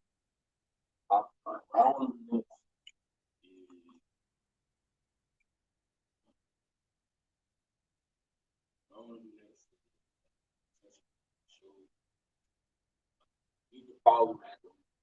Kind of like is younger kids coming up like with that middle school, high school age, and just showing them like intervening before then to basically show them like, you know what I'm saying, like basically what we was talking about before, like what real success is. So you know, I feel like most of us feel like success is riding around in a nice car, having a big house, you know what I'm saying, like looking good for everybody else. So like everybody chasing the stuff that look good. Whereas like, you know, real success, like, you know what I'm saying, being able to have good, healthy relationships with your family and being able to, you know, just do things and, you know what I'm saying, like live freely, being able to move around and actually like enjoy your life, you know, and not be worried and, you know what I'm saying, stressing out or looking over your shoulder. That's it. So your next steps is the one to help the younger kids. Okay.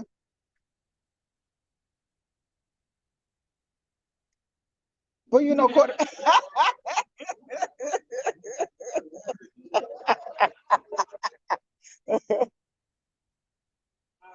actually gonna say, my hope would be to get some fire resources, but Shannon just pointed out, we need to do a little bit more before we get to that point, initiate these different programs.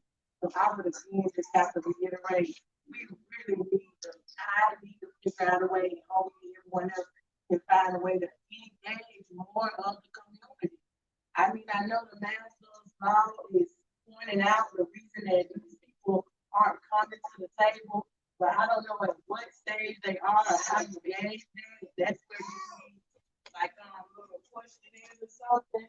But we really need to engage more of the community. So I want to be the change that I want to create in others. It starts with me, like when it says that what you do at home, what you want to put out, it starts at home. I want to be able to be the change that I want to create in others. And if I want to feel like if they see something inside of me that makes them want to be a better person, that I at least contribute a bit.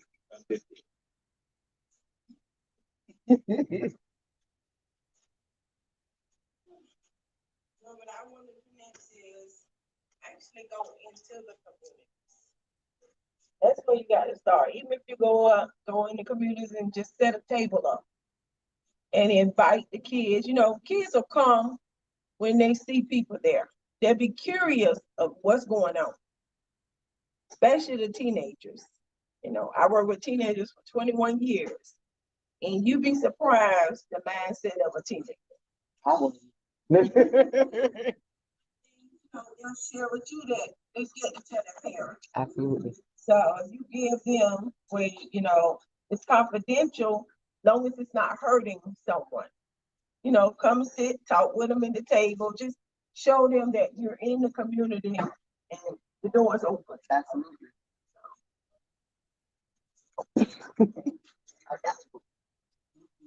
I want to be more engaged. I want to come to more meetings like this, get the tools and the resources to know, you know, how to get started with certain things.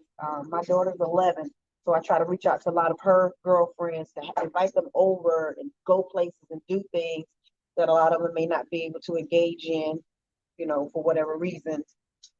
Just, I have to keep coming to know how to interact with them, talk to them, what to say to them. I can get kind of hood sometimes, so I just need to kind of be able to, you know another different language to talk to them so they can understand.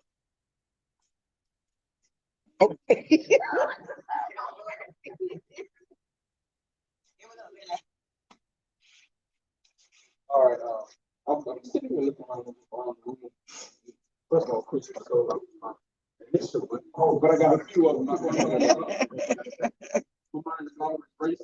I'm looking at everybody in the room, and it kind of brought me back to what we're trying to do as a family right now. We're planning a family reunion, and all the elders have said, no, it's time for the younger ones to take the lead as far as planning this family reunion. So all of us, not so younger generation, but younger generation, are planning the family reunion and putting all the details into it.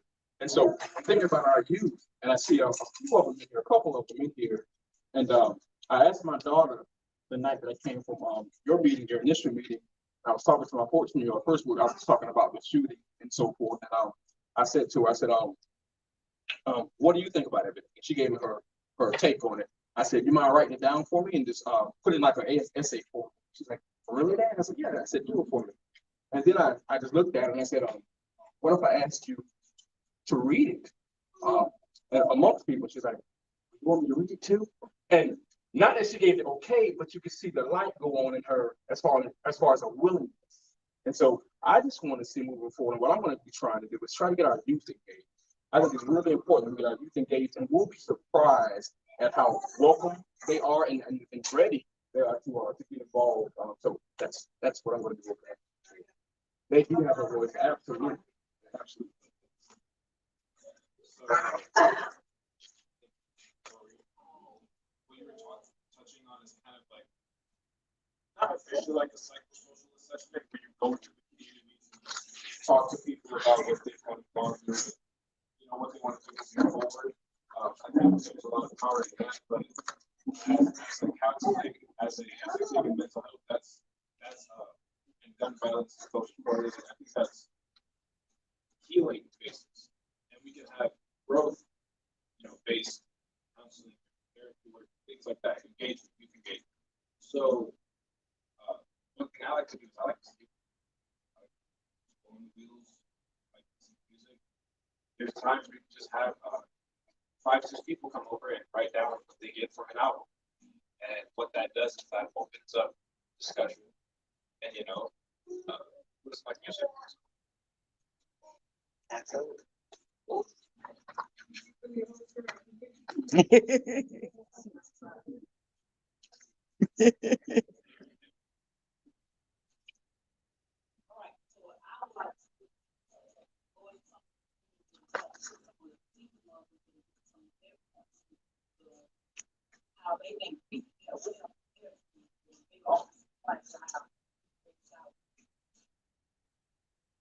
That's the fun. Okay.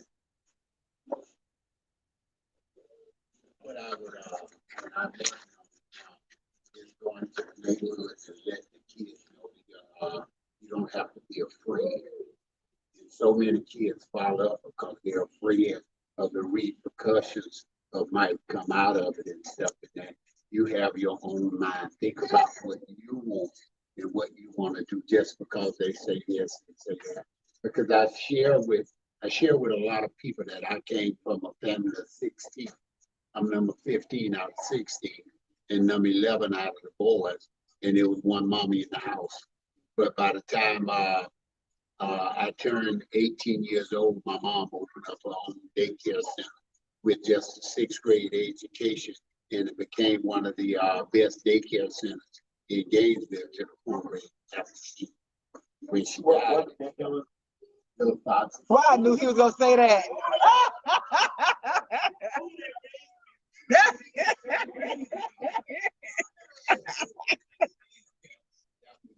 That was my mom when she did that.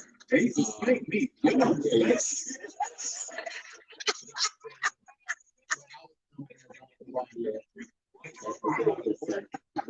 she did that in 1973 when she started.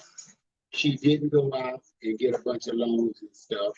She knew the neighborhood and stuff, and she told us, you don't have to be afraid.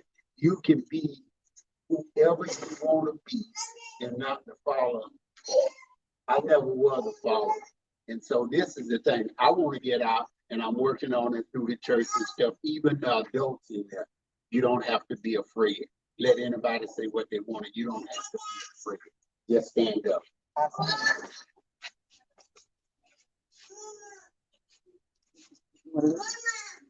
think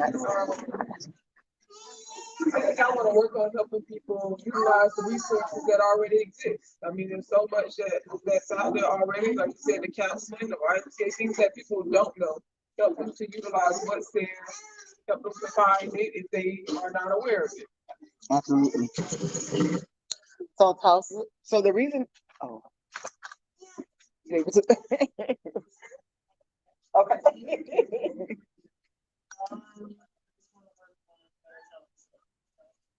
You do a good job of telling the story. We're gonna leave it alone this time. We got you. It's okay. Okay. So now the reason that I had you all to do this activity is for a few reasons. Number one, you see how all of this yarn is interconnected. This is our community. But I also want you to know innately, even once you threw the ball and it fell, or if you didn't give enough yarn, you saw you work together in order to give everybody what it is that they needed. That's how we have to view this. Additionally, this activity was done. So if I do activities for multiple reasons, everybody in the room has a voice. Everybody in the room has a different viewpoint on how to do things. And literally, there's an aspect about what everybody said that's right. And we approach it from that, we understand that. Also, you were able to state and can tell with some of the information that was taken in that we understand that in order to get to the bottom of this, we need to understand the needs. This is one of a few meetings that we've gone to with almost everybody, or pretty much actually everybody. Something about the aspect of what you said is we understand that we need to understand people before we start serving them. And that is one of the biggest and the largest disconnects. Another thing that was major is most people say that they wanted to go into the community. You often have people that say they do community engagement, and the engagement is, oh, we scheduled a meeting, ain't nobody come. Oh, we did this, but ain't nobody come. Meaningful community engagement for people who don't have their needs met is going not only where they are, but also meeting them where they're at. Even like Tasha stated, sometimes she's hood. I engage a lot of people because I'm hood all the time. Like, and what's interesting is though, it's familiar to people. So now when I go to a city commission meeting or a county commission meeting and I don't have to use proper English, more people feel empowered to speak up and advocate for themselves. They understand that that's attainable. From what we gathered here is, and we're going to talk about it further as next steps, we need to assess the needs. We need to get better about engaging people. We need to learn what's out there. That was the purpose of the homework the last time. So the action steps are the same ones. Because if we actually find out what's already out there, we can already start to serve people with things that work well. If we know what's out there, we can actually help organizations build their capacity and do things better. If we know what's out there, if we see what's not working, we can fix the aspect of that. And then from there, we can determine what new organizations need to offer. We don't have to go and start 30 new organizations if we already know what's on the table, how they're providing services, and even too, why they're providing services in a particular manner. I also want to be clear, and I'm gonna go back and state this, nonprofits are white. Representation means a lot. So even too, and even as I state that, there are, and not only are nonprofits are white, most board members are well off, which means they don't understand the kids, the youth, or the families that they're serving, and the decisions happen accordingly. Research shows that nonprofits where people really have a very social justice focused mission or that are run by Black people don't get the funding that they need. They don't have the technical assistance that they need. They can't remain sustainable because smaller organizations are trying to do it all. Typically, the person that's providing services is the person that's doing the admin work, is the person that's trying to raise money, is the person that's trying to write a grant. So how can an organization that is up and fledgling properly serve our children if they're trying to do it all? And one of the ways to help where they're not doing it all is to help train people, to help educate people that are actually coming to the table. Because then when we're trained and educated, then we have a better knowledge base, and then we can actually build from the things that we have that are strengths. And also we can help to improve our weaknesses. And so we learn as a teacher, so I know Chris knows that people are very visual, and people are often kinesthetic learners. So one of the things too that people brought up, have you ever noticed, even when kids are talking, I never hush a child. I never state. Typically, I have more kids with me. They just happen not to be at home today. So as my son is actually be able to be very vocal, my daughter, I always apologize for because I never know what she's going to say. They feel empowered and they feel like they have a voice as it relates to the things that are going on in our community. So we're going to sit down and actually talk about next steps, but actually from what you are, our next assignment still is those same 5 tasks. And the reason for that is we want to put those in a database or a spreadsheet to build to our next things. We can't keep going. And I know that people are saying they're moving slow. We still have a conversation, but how do we build programs if we don't know what needs the programs need to fill? How do we properly serve people? And the gentleman here, could you give me your name again? Jamal said it best. There's a lot of animosity that gets built up from people that are receiving services, people trying to do the work to build the services, and the funders, because there's always a disconnect. So people keep creating their programs and saying my program, and people won't come to the table with my program. Well, you didn't engage the people, so they don't feel like it's a part of it. Additionally, people who want to be served, well, they got this program, but I can't access it. I can't get anybody on the phone. I can't do this. I actually let people know that the YMCA had 40 slots. Every person that reached out to the YMCA today got somebody on the phone, got the application, and were able to get their children registered like that. So even as we talk about funders, so I'm going to have everybody to actually be able to go back. I'm just going to see if there was any feedback from the online audience. We're going to go to next steps, and then we're actually going to recap. We're going to always try to keep each meeting at 2 hours because people be tired, and y'all know I have to drive an hour. And I've been on the road all day. I'm still in my feelings. But when you leave here, a step that I need to add is ask somebody to come the next time and do the work. Be deliberate. There's a lot of behind the scenes work to put together these PowerPoint presentations. And today was a good day. I only spent $70. There's a lot of money that's actually invested behind the scenes. The reason I purposely didn't set up is because I was hoping that more people arrived a little bit early. We need to even start doing setup as a community, because when it starts to be embedded that we all play a particular role, then we will not take for granted the work that somebody else is doing. Then we don't get overwhelmed. We don't get in our feelings because we feel like everybody's tugging at us and nobody's able to help. But also it's your ability to be able to learn. So then you're more prone to help because you feel equipped. Yes. But that's the thing. So what happened is we knew that there was going to be a lot of people that fell off.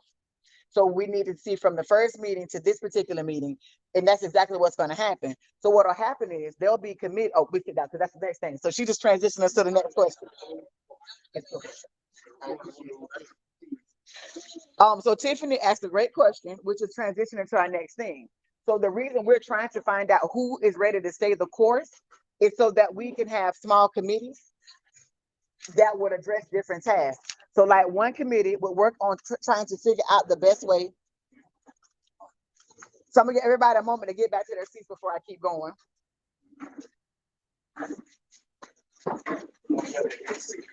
Yes, they do. And I want to point this out before I even say it. I want everybody to know our experts on this are literally in this community. The best of the best in order to address a lot of these issues are in the community. And even when it comes to a lot of the work, there's work that already has been done. So, I said earlier, YDRPP put out a summer needs assessment regarding summer programming for our particular youth with some of the Children's Trust funding. The Children's Trust has a meeting coming up on August 9th that we want people to come to. There'll also be an additional meeting that we're identifying certain organizations to come to the table too, because now funders want to hear what the actual needs are. So it's great to hear what the needs are from people that want to provide programming, but we still need the needs for people who need programming or who want programming, because there's a disconnect there as well. Our goal is to start to create work through the community. It might be 5 people that get together and meet on a day that's better than the second Wednesday at 6 o'clock. And even too, between that time, your committee would actually have particular tasks that you would take care of and then bring back to the larger group. There's other things I want to share. I'm not sharing because we're streaming. And that's not because we are trying to hinder anybody else from doing it. We don't want people we want to approach to pivot. We don't want them to move the needle. We don't want them to change the marker in order for us to be able to make the progress that we need to make. We made the first few meetings before it facing where they're streaming for a level of convenience so that people can see the direction that we're going. But literally every decision that's made, it's going to be a meeting before a meeting. That's just how things work. That's how governance works. That's how it works with your school board. That's how it works with your city government. Every municipality, there's always a meeting before the meeting. So what we're going to learn to do is to have meetings before the meeting. We don't always have to go find additional funding when there's money on the table. There's already money that's here and being filtered to the community. I also want us to change how we look at money that's being spent. Money that comes from the Children's Trust, that's our money. Money that goes to the city of Gainesville, they work for us, and that's our money. Alachua County Commission, they work for us, and that's our money. When we start to view it in that way, we will stop being afraid to ask for things. We will stop being afraid to make people in power be accountable for doing what our community needs in order to heal this community and help this community. And so that's what it is. Yes, we're moving slow, but I'd rather move slow and get it right than we go create a bunch of programs and then we still don't serve anybody. Because programs and throwing money at programs that serve no one makes no changes. But we have programs that serve people, but they don't serve in a meaningful way. There's no change that actually comes from that. And so that's where we are. So the next meeting will be, I'm going to now talk about what we want to do. So we want to actually have a follow-up, not a follow-up meeting. We want to have an event. The event is called All About Ours. Kiara, if you will switch to the actual PowerPoint and go to the All About Ours slide. And what that is an All About Ours. It's a family youth and a community day. We actually want to host that family youth and community day. It may be here at the YMCA. What we want to do is to engage a student. So that was one of the reasons when I asked everybody to identify one student that would benefit from a trusted adult. We're looking for 75 young men. We're looking for 75 young women. We're looking for 75 parents that normally never come to a table. The way that they're going to get here is by relationships that we already built, or if they're invited by somebody that they already trust. We also invited community organizations.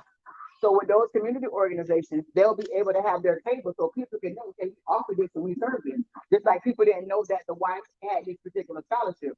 So we have people who needed the most in the same building with people that provide services that they didn't know they could access. Also, because we're treating them like somebody. When we get them here, it's not just that it will be them talking, it will be hands-on, it'll be interactive, it'll be everybody in the community that's actually helping to facilitate this particular event.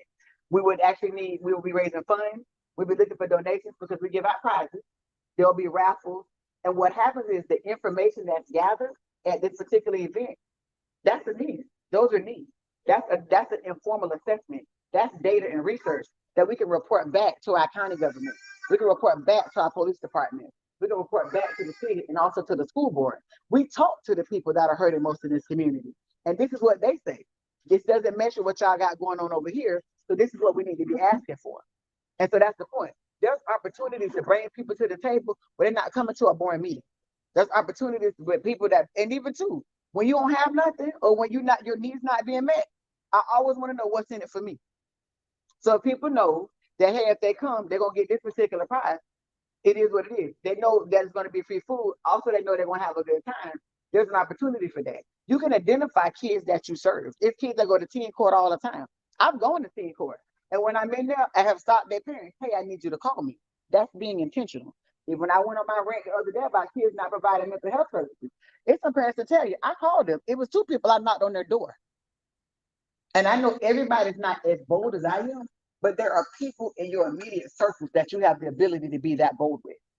And that's what we need. We need to change this. Well, people don't want you to tell them about their kids. Listen, if I could tell them what people that have told about my kids I ain't want to hear, my son that's in this room can be a testimony because I had to get creative. And I realized even with him, as he started to find his own way, his pushback was leadership. So you got to find a way to foster that. So I had to find a way to put him and be deliberate of where it was. There are some Facebook memories that come up. This same child right here, well, he ain't no child no more. I put signs on him. That said, my mama wants you to ask me while I'm dressed like a convict. My mom wants you to ask me while I'm dressed like a bum. If I could tell you the number of people that said, well, oh, you embarrassing him. And that was their point. They didn't want me to be embarrassed as a mom and say, I'm having trouble with my child and I don't know what to do. I've tried everything. They don't want him to be embarrassed. You can't take his cell phone, but why not? But that's the point. In our community, we don't want other people to question our parenting. We don't want other people to feel a certain kind of way about the manner in which we do things. So that's what it is, because that's respectability. We don't want people to see those particular things. So when I dressed him up, I made him wear a Disney outfit one time, and the other time I made him put on some 2 little pants and an old shirt, and it freaked people out. He had one woman that stopped him in the grocery store and broke down in tears, in which she thought thought outside the box for her own child. He had a probation officer that saw him walking. If he missed the bus and I made him walk.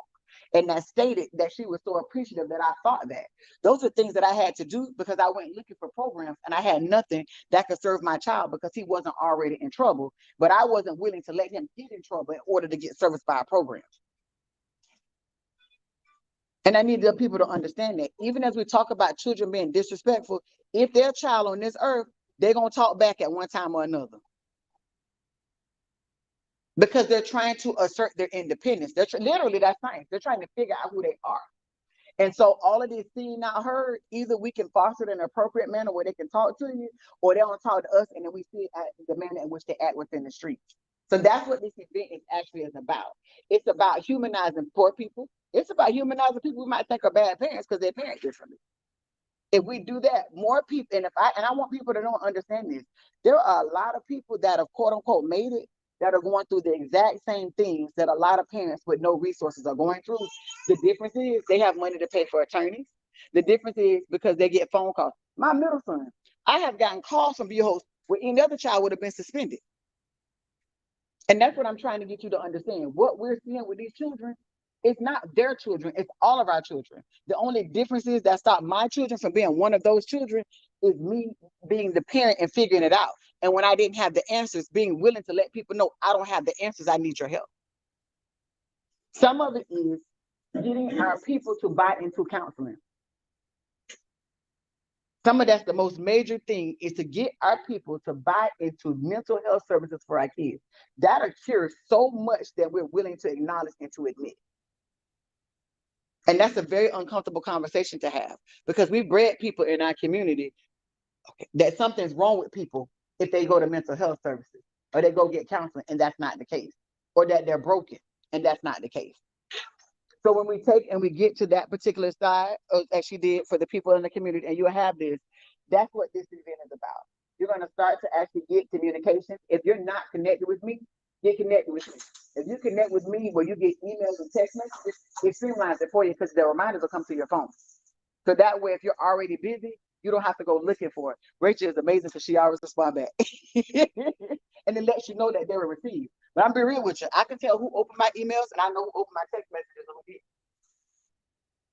And even two, all I can do is get it for you. I can't make anybody else take that next step. And so that's where we have to take our own ownership before it's one of our children that is actually hindered independently. That's the most immediate thing that's going to happen. That's a big event. Those next steps are the reminder. If you go back to the next step slide, reach out, go find 5 organizations, find out what they do, find out how many of our teams are serving, find out, hey, what's your outcome? Identify 5 people. You may know them personally, you may not. You may not be the person that feels comfortable approaching them. Even if I don't know them personally, I'm sure I know somebody that knows them that can go have that conversation that needs to be had. It literally not only can save their life, but it can literally save one of our lives or one of our own kids' lives. And we have to look at it that way so that we are accountable for following up. Also find one child that you say, you know what, I think I might be the person that's comfortable being with this child.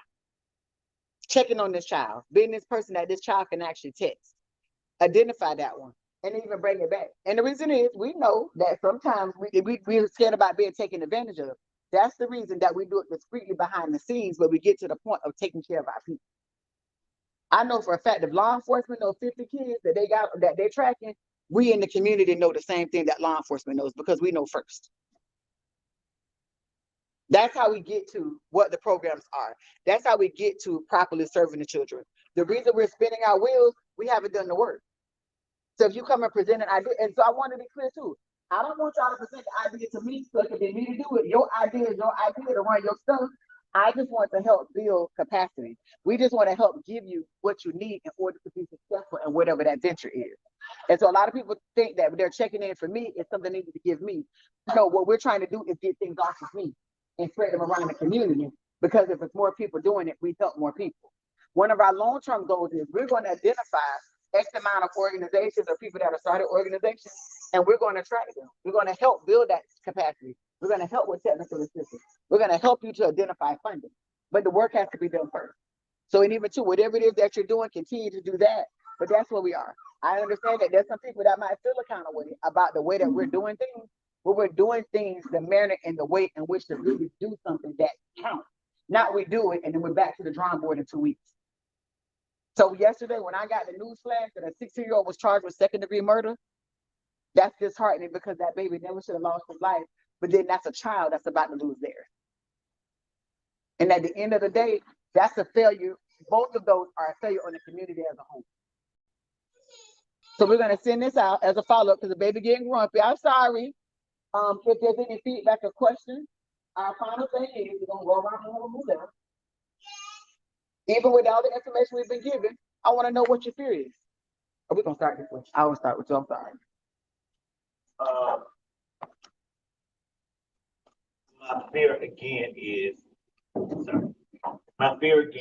that even out of everything that I do, that I still have not done enough. Well, if that's your sister, say it. I've just seen so many laws and so many kids that I know, parents that fall short of certain things that I haven't done. I think that I just haven't done enough. The fact that you here is though, that's the start. I always know that.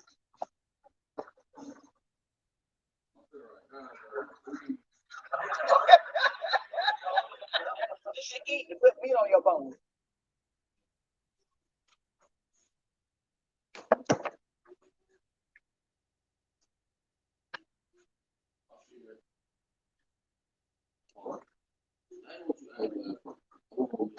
Well, that's the point. You got to pivot and adapt. I'm gonna move along. Y'all can tell that's my child. I want to figure out who I'm moving on the time. Absolutely. That's my biggest fear.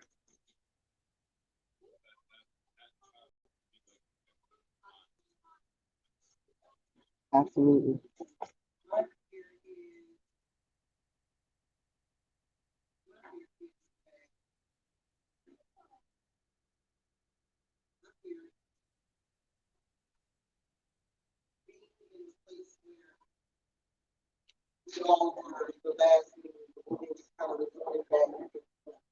I don't want to be that person because I have been that person. Acting, and then everything dies down and just kind of back in my own world. I don't want to do that. So that fears, so I ask everybody, to hold me accountable, to make sure that I keep moving forward because it's important. I want to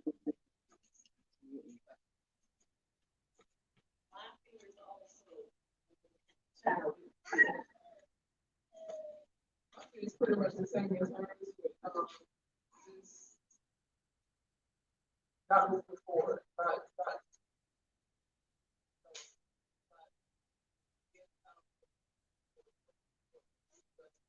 Absolutely. Pretty much, I have the same fear. Another child. Absolutely.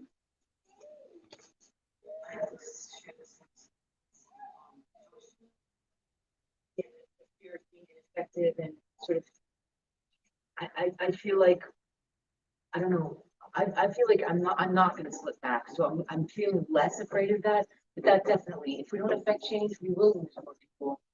Absolutely. Our fear is hopelessness.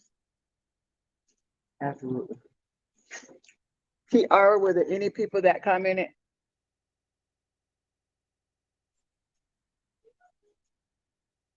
Yes, I'm gonna show them right now. Okay. So Tina Day says, my fear is that we are losing a whole generation of potential young leaders if we don't stop the gun violence. Eric Malarkey says, on my way to this event, there was a shooting in front of my house. We have to do something quickly. Marcella Gonzalez Johnson feared that this county would get as dangerous as where I grew up in LA and New York City. And that was all for now. Okay. So everybody's fear is valid. The way that we get past this is we got to stay the course and we have to build a community. If all we're led by is fear, that's not sustainable. And that's the reason that we need to build power. That's the reason we need to become knowledgeable. Tiffany, even too, has been one that's been very helpful. Like she sent a bunch of links and a bunch of resources. That's what it is. As a part of that, we're going to send out that PowerPoint. Look at those things. Let's look about best practices across the country. That's where we are. We don't know enough in order to be able to affect real change. And also too, my last thing to you is, and I'm making sure, and I'm going to do a live video because I'm going on a rant. We also glorify death, and we should not. And I appreciate that there is a balloon release for Chris tonight. But if we don't understand that we need to change what's happening so we don't have to have balloon releases, we're going to be a problem. Also, with the football coaches, with people who actually impact youth, when you leave here tonight, have those conversations with those people. Why are people who actually are already serving youth not showing up in these spaces? That they already have. Right. So but even too, we have that level of accountability. There needs to be a level of discomfort for people who serve our children without serving our children.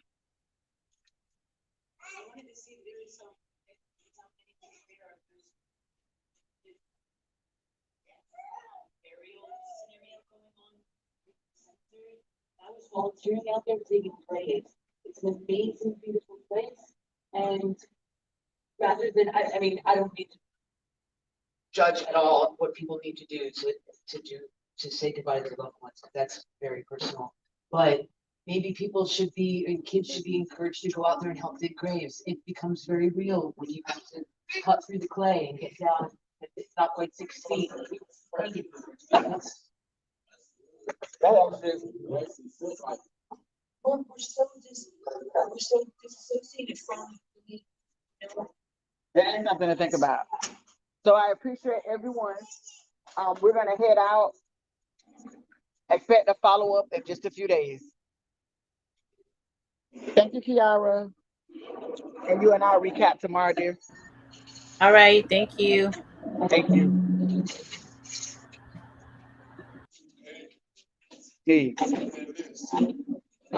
Okay. I've been up since 4:30. I got you.